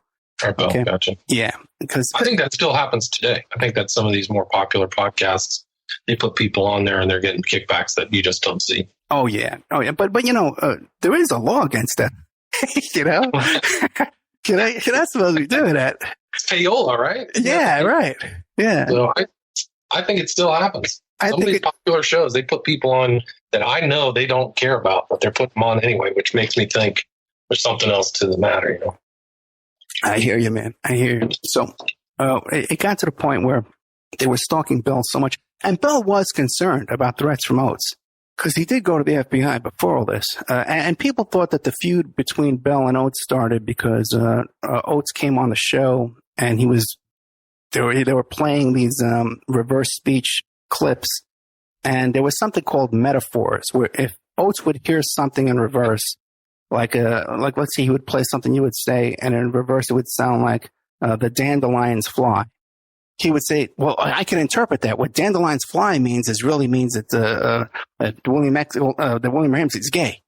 You know? Like, I'm thoroughly convinced that if you sit there and play in reverse stuff all day long, it makes you go crazy. Crazy. Yeah. You know, I have this stalker who is like a reverse speech person. He just sends me stuff. I'm like, no, this is not happening. I'm not party to any reverse speech analysis. Yeah. I mean, it's basically just like a mystery box that somebody can make up anything they want. Exactly. You know, and the thing is I've met a lot of those, or I've dealt with them online, and they definitely are disturbed, you know, and they've gone a little nuts off the deep end. So what happened next? What ultimately happened was they were creating these websites. They were stalking Bell, and it was going back and forth. And finally, one day, Bell decides he's going to file a lawsuit, a $60 million lawsuit against David Oates and Robert Stevens.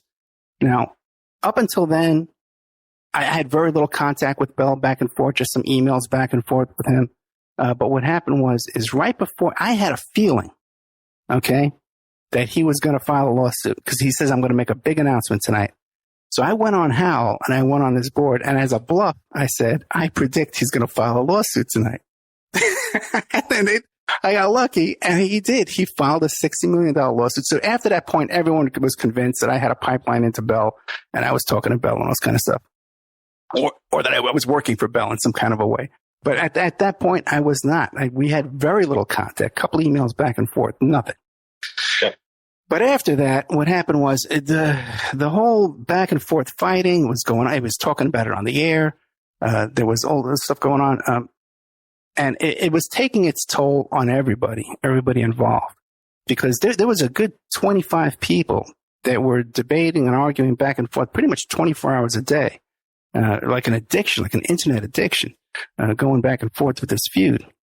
I went and I approached David Oates one day because someone came to me, when one of his ex-girlfriends came to me and said, Ed, he's just about to, he's had enough. He wants to settle. He's done. So I contacted him and I says, hey, man, do you want to talk a settlement? You know, I can talk to Art Bell and we can settle this. So, and he says, yes, I want to settle this. Give me your phone number. So at the time, I had a beeper and cellular phone company, and we used to get these demo lines from the phone companies where you could talk for free for like 9 hours a month on your cell phone. They would give you these free numbers. And it was untraceable. I knew it was untraceable back to me, so I gave him one of those numbers. So we had the first conversation, and he comes on. And he says, yeah, I want to settle. But the only thing is I've paid my lawyer all this money. I'm out $15,000, whatever the amount was, but it was something crazy like that. I've paid my lawyer $15,000. And if Bell is willing to pay for that, you know, then I'll settle and we'll both go our separate ways. So I contact Bell and I tell him, hey, listen, you know, I've taken upon myself to try and negotiate a settlement for you here. And he says, shoot me a phone number right away. Okay. So I sent him my phone number and I started explaining to him, you know, I'm observer, you know, I'm talking to David Oates. He wants to settle, but he's got this legal fee. And he goes, no, he doesn't. And I said, well, this is what he tells me. He said, no, I have his retainer agreement right here. I said, well, how did you get that? He goes, well, when they sent over the complaint to their countersuit by mistake, they also faxed over the retainer agreement. Oh. I know. He goes, it's only $1,500. He goes, here, I'll send it to you. He faxes it over to me. Oh my God. So now, yeah, go ahead. Was he willing to pay the $1,500? No way. He wasn't willing.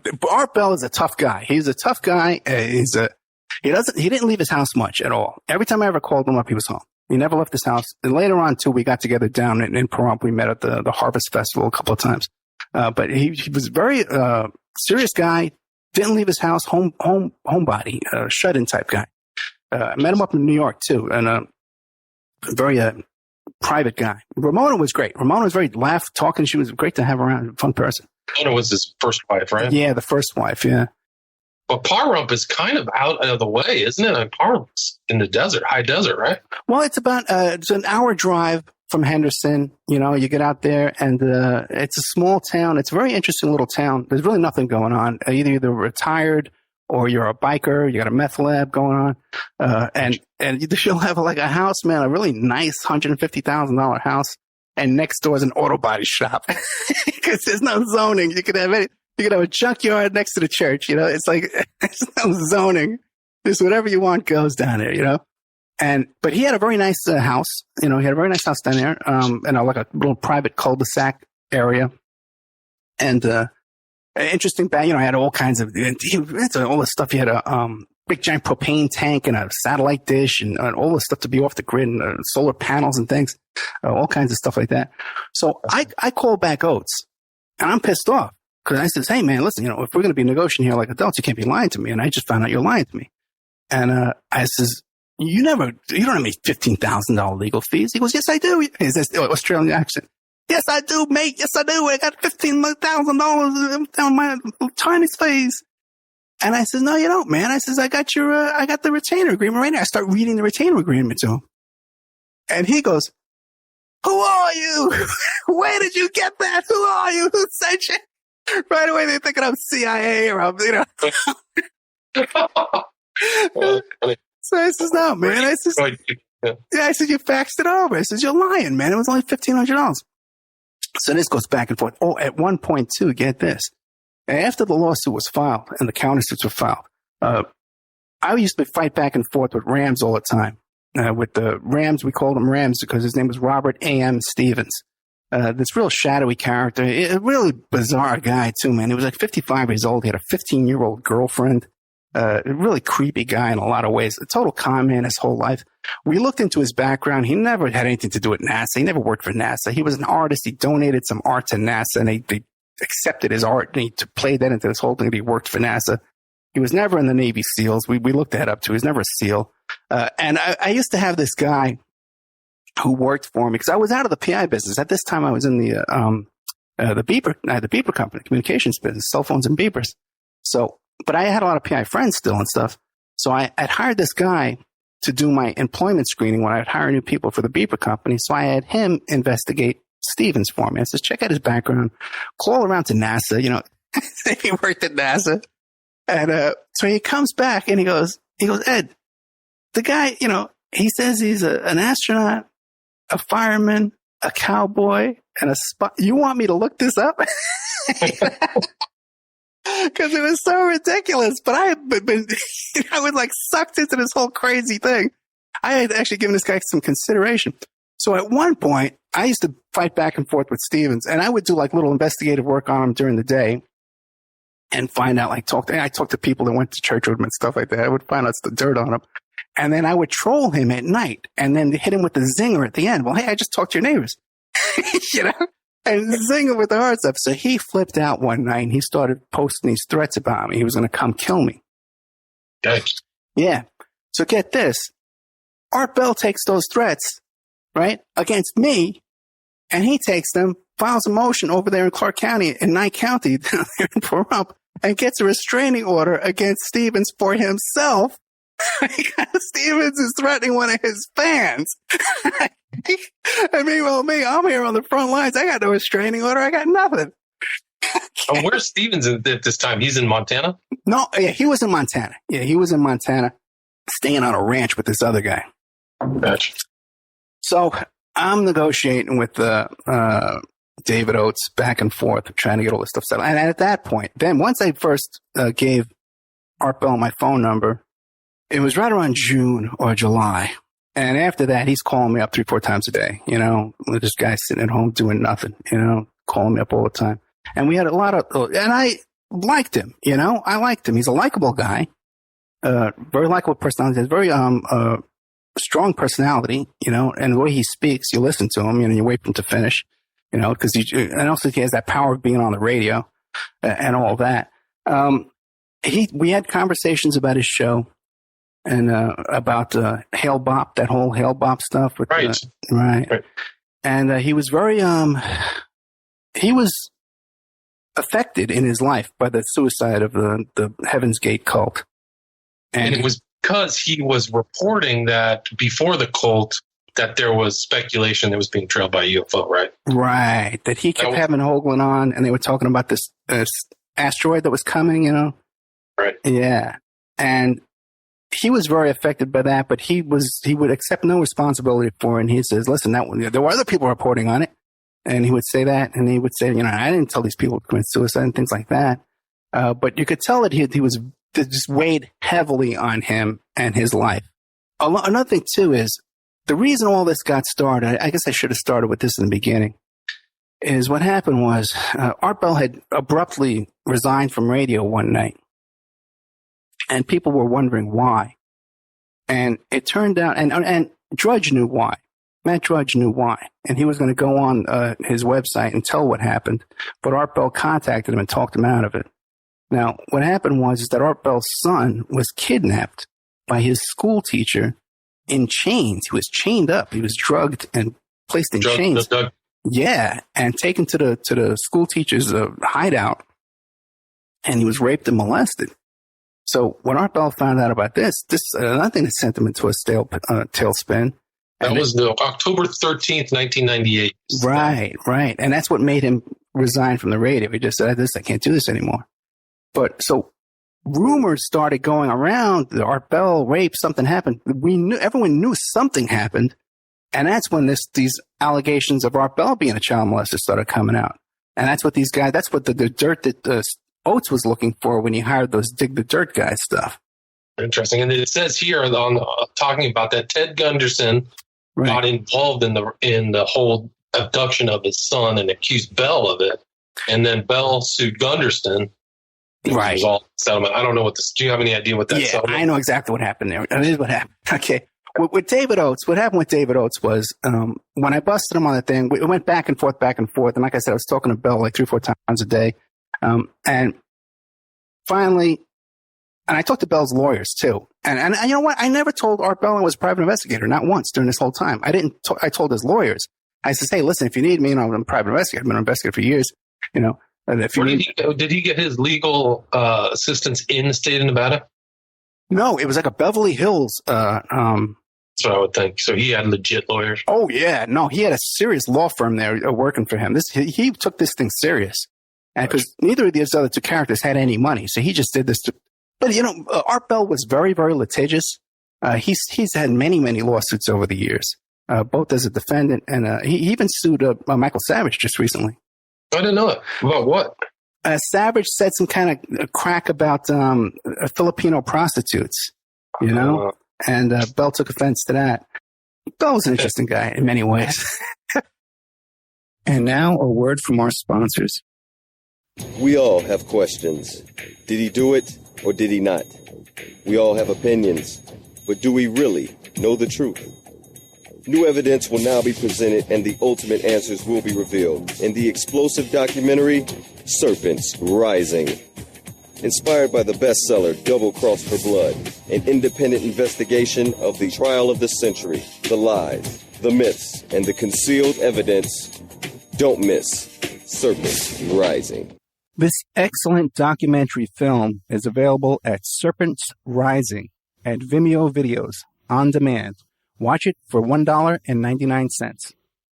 WPR Rebuttal, covering the sides of the story missed by Wisconsin Public Radio, bringing narratives the UW System Board of Regents won't allow, shedding light on perspectives the owners of WPR don't want you to hear. Every Thursday at 12:30 Central Time, WPR Rebuttal is your destination for grassroots journalism in Sauk County and beyond. Our host, Senator JPO, provides insightful analysis into stories that are only superficially covered by mainstream press. A recent inventory of topics includes college graduate underemployment, yellow journalism in the media, and favoritism in the public sector hiring process. Get your WPR rebuttal fix Thursdays at 12:30 Central Time. Subhash Technosis is a search engine optimization and website design company located in India. So you know you're going to save a lot of money and get top quality service to boot.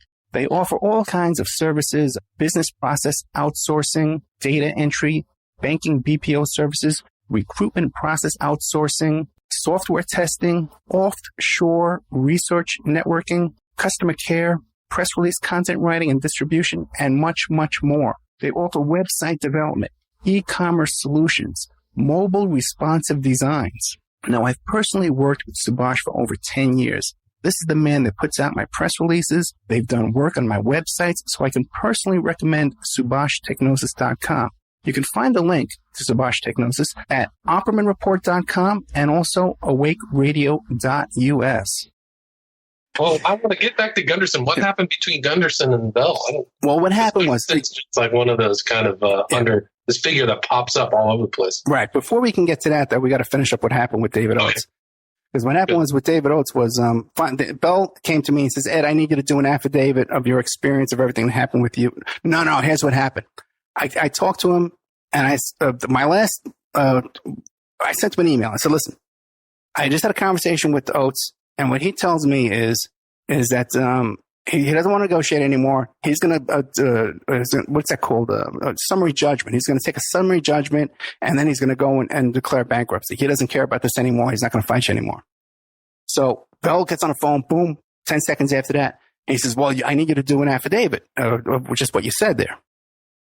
So I did a really long affidavit, the whole thing, saying what happened, right? And that Oates told me, the last thing he told me was that he was going to just lose the lawsuit and then declare bankruptcy. And then a very interesting happened. Before they were going to publish that, because they were publishing all the affidavits. Remember, they were doing affidavits for them, putting on the Opera website. I get a call from Keith, Roland, and Art Bell. And they're like giggling like a couple little kids, like little girls. You know, and they're saying, "Hey, we just want to get your permission if we can put this up on the website because this is really going to, this is really going to piss them off, and this is really going to solve the whole case. It's going to end everything once we put this up. Can we do it?"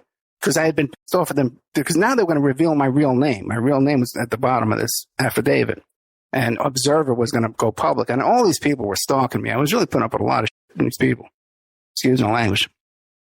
So they put up, and once they put that thing up, Oates had to agree to settle because you can't accumulate a debt in contemplation of bankruptcy. You can't say, I'm going to create a debt and then go bankrupt. You can't do that because that disavows the bankruptcy. Am I correct? Yes, that's correct. Right. So you can't prep your bankruptcy. Right. So once that happened, now he couldn't declare bankruptcy. He would never get that expunged by bankruptcy. So he had to settle. And they did a settlement. They went on the air. And they apologized to each other. Then they both dropped their charges. Now, I was on a winning streak. I figured, boy, I did great. I solved the case. I felt really good. So, I said, well, let me try. I know Ted Gunderson. Let me give him a call. And I'll settle it. I'll settle that one too. I'm on a roll here.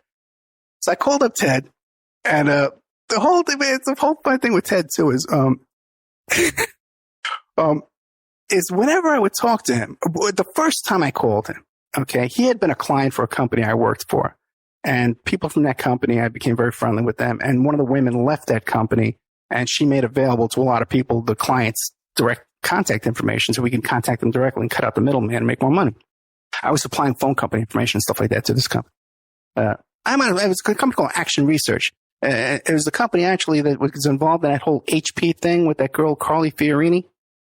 Yes. Yeah, that was that company. It was that whole thing. So they had gone out of business because of HP and stuff like that. So then we were able to share numbers and stuff. Okay. So from the first time I talked to Ted Gunderson, he got into his head this idea that somehow I was the perfect guy for him because he had these audio tapes or videotapes that he needed dubbed. He needed copies made of them so he could sell them on his website. And he got into his head that I'm the perfect guy to do this for him. So then, I said, okay, I'll look into it. I don't have any kind of equipment like that, but I'll look into it for you. Maybe I want to do it. But I made no commitment to him about this. So every other time I would call him up or he would call me up, the first thing out of his mouth was, well, whatever, you never did those tapes for me, you know? It's the first thing out of his mouth. So I call him up about the Art Bell thing, and he thinks I'm calling him up about these stupid tapes. So, yeah. And I says, no, man, I'm on a roll here. I'm settling lawsuits here. I says, listen, you know, you and Art Bell would get along great. You know, if you met each other, you both sat down and had a drink together, you're both the same kind of guys. I know you'd right-wing nuts. I know you guys would get along great if you met each other and just talk this out. And he goes, no, Ed, I can't get involved in that because my insurance company is taking care of that. My errors and omissions insurance is taking care of that for me. Okay. And I says, okay, insurance. I says, well, you sure you don't want to settle? He goes, no, I don't want to settle because my insurance company's taking care of that for me. They got the lawyers and stuff like that. I can't get involved. I can't even talk to you about it. So, you know, that's okay, fine. So then later on, his insurance company did settle with Bell. Okay. And, then I talked to him again after that, and he says, oh, yeah, you know, man, if I would have known they were going to settle, I thought we were fighting that because I didn't do anything wrong. And he claimed he never said that about Bell, that what happened was a guest on his shortwave radio show was making comments about Bell, and he said, yeah, I heard all about that. But he never actually said, oh, yeah, I have evidence. I investigated this. I know Art Bell's a child molester. He never said anything like that, according to him. What was his settlement number? Do you know? I have no idea. Okay. But I'll tell you something interesting, because what I found out later on is that because he had errors and omissions insurance as a private investigator. Okay. I have errors and omissions insurance. It doesn't cover what you say on the radio. Interesting. So he said that, but he probably had to pay out of pocket. No, he had somehow he had some other insurance company handling this for him, either FBI insurance or something else. But it wasn't errors and omissions. Because I told you later on, I had a client who ran into Ted Gunderson. This is right before his death, down at the LA FBI headquarters. He was in there working. He was always just an FBI. I don't know, you know, but that's what this guy told me. Is it true that Gunderson was poisoned? Oh, I have no idea about that. I would be surprised if it was. I don't believe a lot of the stuff you hear. You know, you hear these stories and you meet these people and they're nuts. You know. So all of that stuff happened in the 96, 97, 98. Yeah. And that was really the beginning. And do you know what Bell's reach was around that time? How many people? Oh, yeah. Like I said, he was huge, man. He was huge. Because I was lying in bed one time. Okay. This is before I was married. So it was before 2000. And he was talking about the lawsuit and the feud and stuff like that. And he mentioned Ed Opperman, you know. And I got phone calls the next day from people. Are you the Ed Opperman from Art Bell Show? And I was on Norrie's Coast to Coast, man. I made $45,000 in 3 months, man, from work I got from that show. So it still has a huge reach, but Art Bell had a huge freaking reach. Hey, I'll tell you one more thing that's really weird about the whole Art Bell thing. Okay. We had a bunch of conversations back and forth on AOL, okay? And he had some kind of relationship with AOL, some kind of special relationship. He had his own Art Bell group, you know, on AOL, and they gave him this Art Bell name on AOL. And after all this stuff was over for a few months, you know, and things started quieting down, and we weren't in contact anymore, all of our communications back and forth were deleted. Interesting. We're gone off of AOL. And then what happened was another interesting happened. Just as he announced that he was returning to radio, this most recent time when he was going to do with Keith Rowland on that Dark Matter station, George Noory had David Oates on his show, you know? Wow. And I guess I emailed Art Bell and I says, hey, man, do you remember me? I says, I can't believe that Noory's doing this, you know? And he emailed me back right away and he says, oh, yeah, I remember you. How you been? Stuff like that. And he says, I can't believe it. What would be the motivation for him to want to drag all this stuff back up? So that whole thing was kind of interesting too. That's weird. So that it wasn't just a clean transition from Bell to Noory then. Oh no! And even when I was auditioning to get on Noory, I had mentioned how I had settled the Art Bell feud, and that's what perked their ears up to contact me, and they wanted to talk me off the air about the whole feud and what went on there with that. Oh, interesting. Yeah, it was. I mean, Noory's basically helmet what Bell created, right? Yeah, and so is Jimmy Church, you know, and all these guys. And they all seem to know each other too. They were all like friendly with each other off the air. But Bell, everyone was jealous of him too. Rents, was behind the scenes. Interesting. Doing what? And all this feud stuff, man. He was one of the characters behind the scenes, egging on Rams and egging on and Oates. Interesting. So he was doing it just to try to be as a competitor against Bell? Yeah, like all these guys thought they were competing with Bell, but they just had little internet shows, and Bell was freaking huge. 15 million listeners nightly. Yeah. Massive.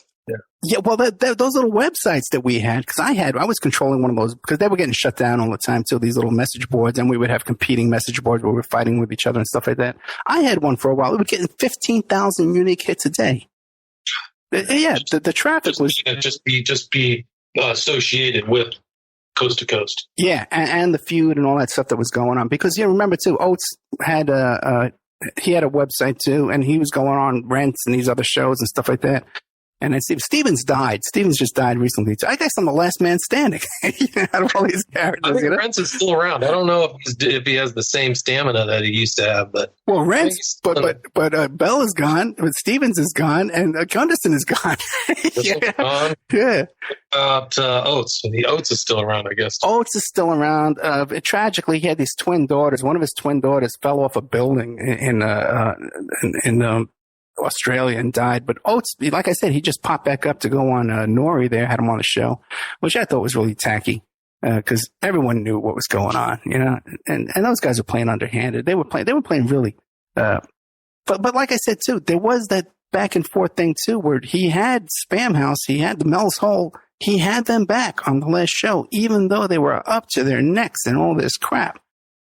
So there's a lot of questions. There's a lot of questions in my mind about this. Interesting connection to the West Memphis Three case is right around that same time, because I was, like I said, I was on the phone with Bell every single day. Like, they had no caller ID on those cell phones back then, but if they did, believe me, I would have ditched a lot of these calls, man, because he was calling constantly. But this is when I was first interested in the West Memphis Three. It was around 97, right? And what happened was I contacted Burke Saul, who was one of the Borg, the top three there, Kathy Bach and Burke Saul. KGB. Right. And and Christopher Worthington, right? And what he called, I said to him, hey, I can get you guys on our bell. I'm positive I can get you on our bell in 5 minutes. And I says, and these other hosts, I knew these other radio shows. I can get you on this show, I can get you on that show, and I can get you on Art Bell. And Art Bell's wife is a Wiccan. And the first thing Burke Soul came back to me and says, we're really interested in getting on the show with the Wiccan. So they wanted her to co-host or something? Well, no, but it was saying that's the show that they wanted to be on. They didn't care about the other shows I can get him on. They wanted to be on that one because his wife was Wiccan. Wow, that's remarkable. Yeah. So they're probably fellow travelers. What was that? The first wife of? Yeah, that was the first wife, Ramona. Yeah, she died in the. They were traveling around. I think it was Laughlin, in their motorhome, and she just died unexpectedly. And there was a lot of creepy folks too. These same folks come out of the woodwork all the time, And they were saying, "Oh, he must have killed her and stuff like that. It must have been, And then he went down to the Philippines. He was living down in the Philippines for a little while. And he met a girl down there, and he married her and brought her up to the States, back to Pahrump, back to that same house in Pahrump. Gotcha. Yeah. So, what do you think? Do you ever heard that one recording he did in 19 so-called ex-Area 51 employee? Yeah, I've heard all that stuff. What was the truth? Was that just a bunch of theater too? Yeah. We talked about this too. Okay. And I says, why do these people, why do they get so upset? And he goes, Ed, I'm an entertainer. This is entertainment. I'm not here to start a revolution. I'm not here to disclose. I'm not here to deal, CIA, stuff. I'm an entertainer. And this is entertainment. And so I'm convinced he had no problem, writing bits and putting it on the air. I'll tell you one interesting thing, though. Interesting. He said absolute entertainment. Yeah. Master showman. Yeah, he said, this isn't a news show, man. This is entertainment, and he dragged it out for me. Ghost stories, conspiracies. But you want to hear something weird, man? Okay. Yes. The day before this feud started, because I went back and I looked. See, the whole feud started was he invited Robert A.M. Stevens, on his show to debate Richard Hoagland. The show before that night, what was going on was this. Richard Hoagland was getting into a fight with Ed Dames, right? And they were bickering back and forth. And Hoagland was saying, well, I have sources at the NSA. They're telling me this. They're telling me that. And Ed Dames says back, he says, listen, anybody who you think you got a source, they don't know what they're talking about. Because if they know what they're talking about, they're not talking. So Hoagland got all pissed off at this, and he brings a guy on the air. Okay. The guy he brings on the air, his name is Vance.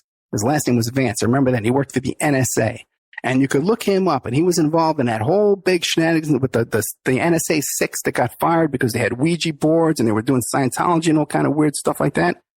He comes on the show, right? And Richard Hoagland's trotting him out. And here's my NSA guy, and he's got an NSA history. He's been in the news on the NSA, and he's my source for this and that.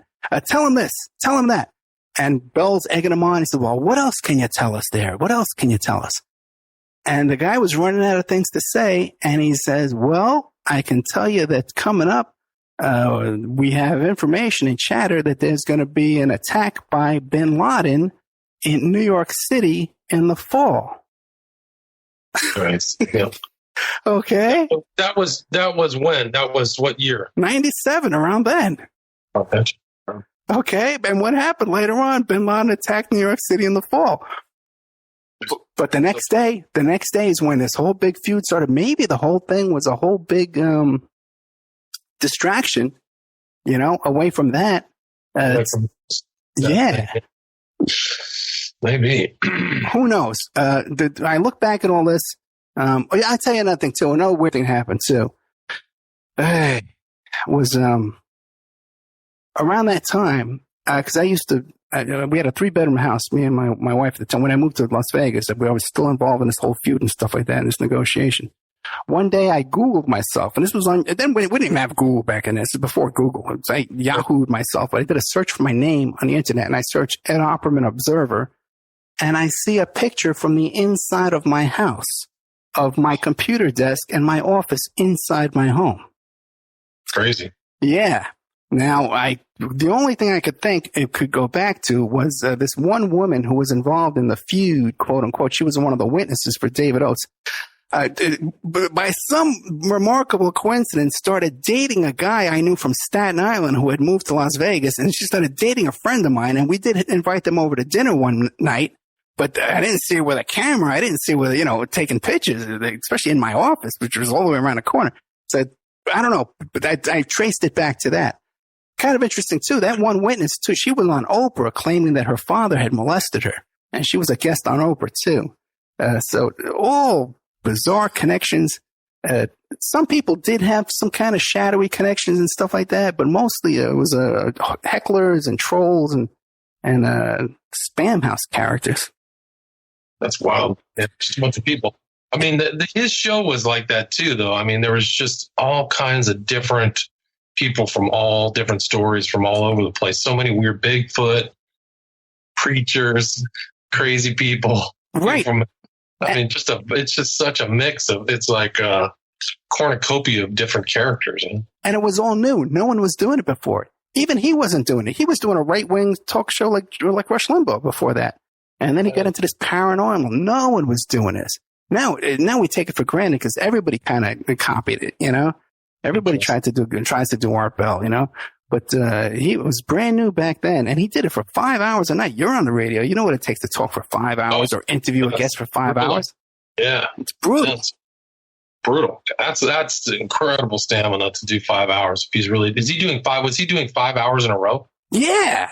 No taping. And he would go on, and he ran the whole studio himself. He didn't have a producer or anything. It was all out of his office there in improv. He ran the whole thing. And I tell you, too, his house was decorated, too. It was like, hey, this guy was making a ton of money, man. This guy was making millions a year. Interesting. Who were the advertisers on his show? Sea Crane, the crank, the Sea Crane radio that you cranked it up when the apocalypse came. You can listen to the show. I actually bought one of those. I bought one of those radios. And where is it? Is it in the ash bin? Is it in the dust heap? No, I had two of them. And one of them still works, and we still keep it. I used to take my daughter to the sprinkle park when she was little. I would wind it up, and then it had a little solar panel on it when the sun would. You didn't need batteries, you know. Gotcha. So yeah. So it was perfect for the nuclear war, huh? Yeah, or Y2K, which is he was a big. So he was a Y2K proponent. Oh yeah, he was huge on Y2K, man. It was really... So he would sell Y2K and then probably sell the products after announcing, the end is near, kind of a la Alex Jones. Well, 5 hours of end is near, you know. Ask for make that purchase. Yeah. But it was all new back then. Like now, it's people just taking all this stuff and they built on it and built on it and built on it. And so it's just like they live in a whole fantasy world. But he was a level-headed guy, like I said, and a lot of lawsuits. He's had a lot of lawsuits throughout his whole life. If we ever looked, in fact, maybe after the show, I'll go online and I'll look up how many lawsuits he had here in Nevada. Because he's a very litigious guy for sure. That's interesting. What else about him? I mean, there were some rumors about him.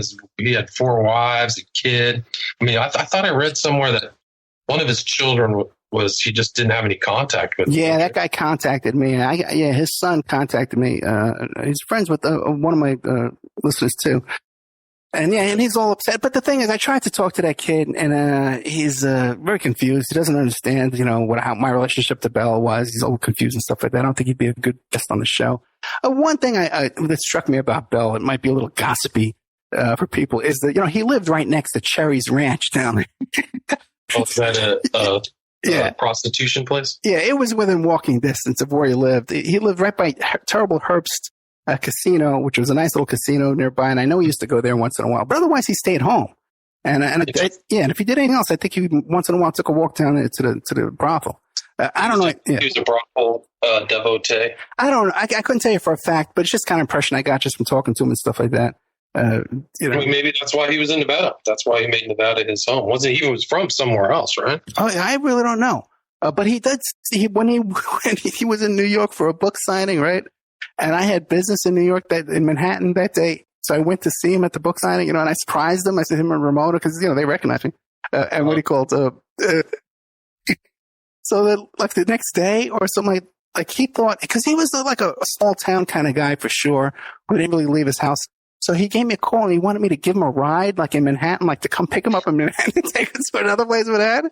To come all the way 2 hours from Staten Island, give him a ride and then go back home. That's simple, yeah. Yeah. Well, they have taxis. Yeah, he's definitely a small town. He was from Jacksonville, North Carolina. Yeah. That's where he was originally born. He's from North Carolina. Yeah, military guy, had a military background, But interesting. Yeah, nice guy. $1 million. Why is he living in Parham? What happened to all his money? Did it just go to his last wife? You know what? I don't think so. I don't think so. I think he has that money squirreled away someplace. I think he saved all his money. He's a very frugal guy too, because we hung out one time too at the Pahrump Winter Harvest Festival. It's a little outdoor fair with rides and stuff like that, and you walk around stuff. And he wasn't quick to, spend money throwing darts and stuff like that. At the balloons. Yeah. Wasn't he a smoker too? Oh yeah, man, smoked. Yeah. You walked into his house. It stunk, man. It smelled like an old casino. Heavy smoker. For sure. And it was decorated too, like something like your grandparents would decorate their house. And he was my age. Just when I met him, he was like 50 years old. He's my age now. But his place was decorated like little things, like little knickknacks and tchotchkes and fabric on the wall and stuff like that. Cats, cats walking around. It was a real scene, just to think that this little studio he had in the house there, which was all professional equipment, it was good quality equipment for sure, was broadcasting to millions and millions of people in this little tiny room from this it was a trailer, All right, 15 million people. That's an incredible reach. Yeah. It's like bigger than any TV show. Yeah. So how much time do we have left? Got about 4 minutes left. Why don't you tell people where they can, hear more about your stuff? That's a good idea. Well, thank you so much for having me on the William Ramsey Investigate show. Yeah, and this was fun. This is fun doing this. I'm glad we came up with this idea. You can find me. You can always Google Opperman Report, and you can find me on my shows are on YouTube. They're on Spreaker, iHeart, iTunes. I'm on KYAH 540 AM 6 days a week, drive time, 8 a.m. drive time. If you want to advertise on the Opperman Report, get great deals, contact me at oppermanreport@gmail.com.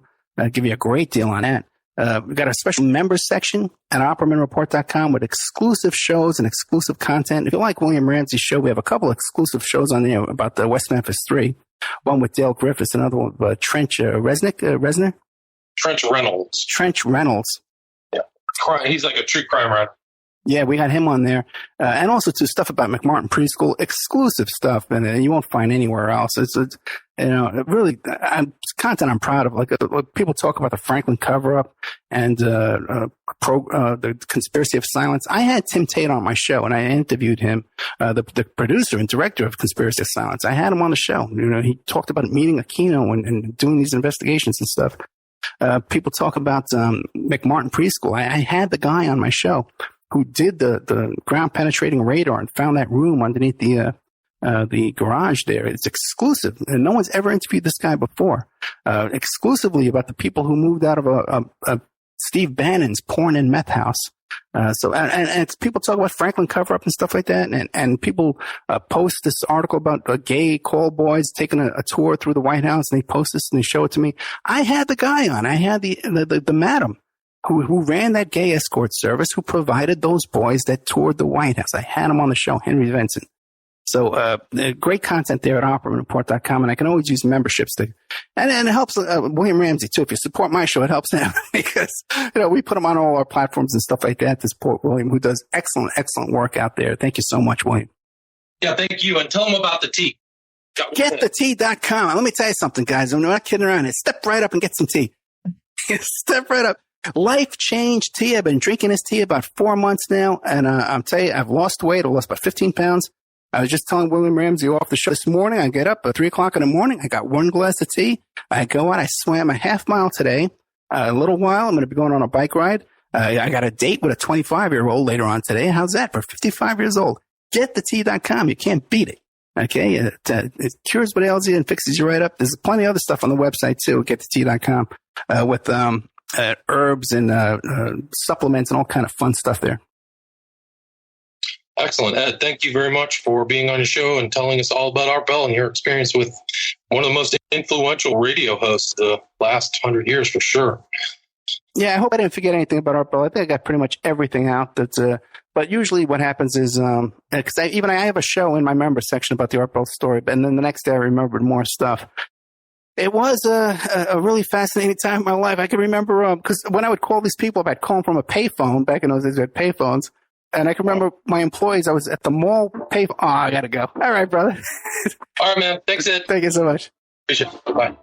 Yeah, what I was going to say was I was at the payphone in the mall, and my employees are walking past me, showing up to work to go work at my business there at the mall. And I'm screaming into the phone, "He never worked for NASA. We called NASA." So crazy times there with the ARP. And now a word from our sponsors. People are waking up. They're standing up to those pushing pesticides and GMOs as safe alternatives for a starving world. What a bunch of crap. I tell you, I'd rather eat dirt. So I drink Life Change Tea. It's an herbal drink, cleansing my body of toxic sludge and nasty chemicals, and of course, ridding the intruders that are hidden in my so-called food. And by the way, Life Change Tea is non-GMO and organic. No fillers, no yuck. Just a great defense against you-know-what. May the supplement force awaken you. Don't fall to the dark side. Oh, sorry.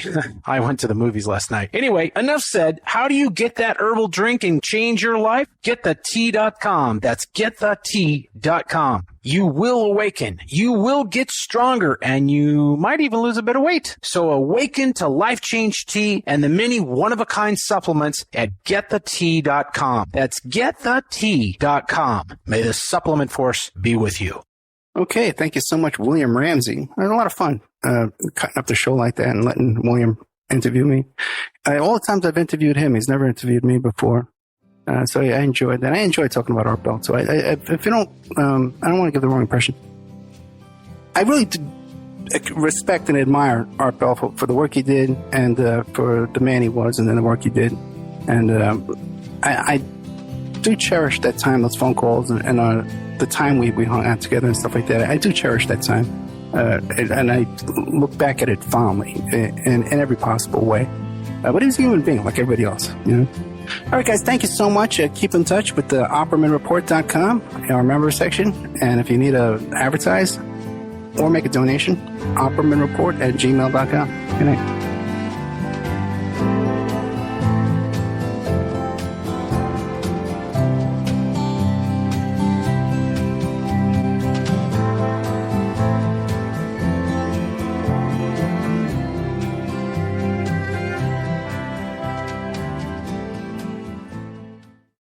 Remember, all these shows on Awake are brought to you by emailrevealer.com. You can go to emailrevealer.com and get a copy of my book, How to Become a Successful Private Investigator. You also do all the kind of different services for you. Online dating service investigations called an online infidelity investigation. And that's where you give us your husband or your boyfriend, your girlfriend's email address, and we trace it back to their online dating websites, and we return a list of all the dating sites that email is registered to. We can expand on that investigation and trace it back to porn sites, escort service sites, swinger sites, gambling websites, and even prescription drug websites, and all kinds of digital forensics, computer and cell phone digital forensics, where we can recover deleted content from an email or a hard drive and produce a report for you that you can use in court. That's emailrevealer.com, or you can contact me at oppermaninvestigations@gmail.com.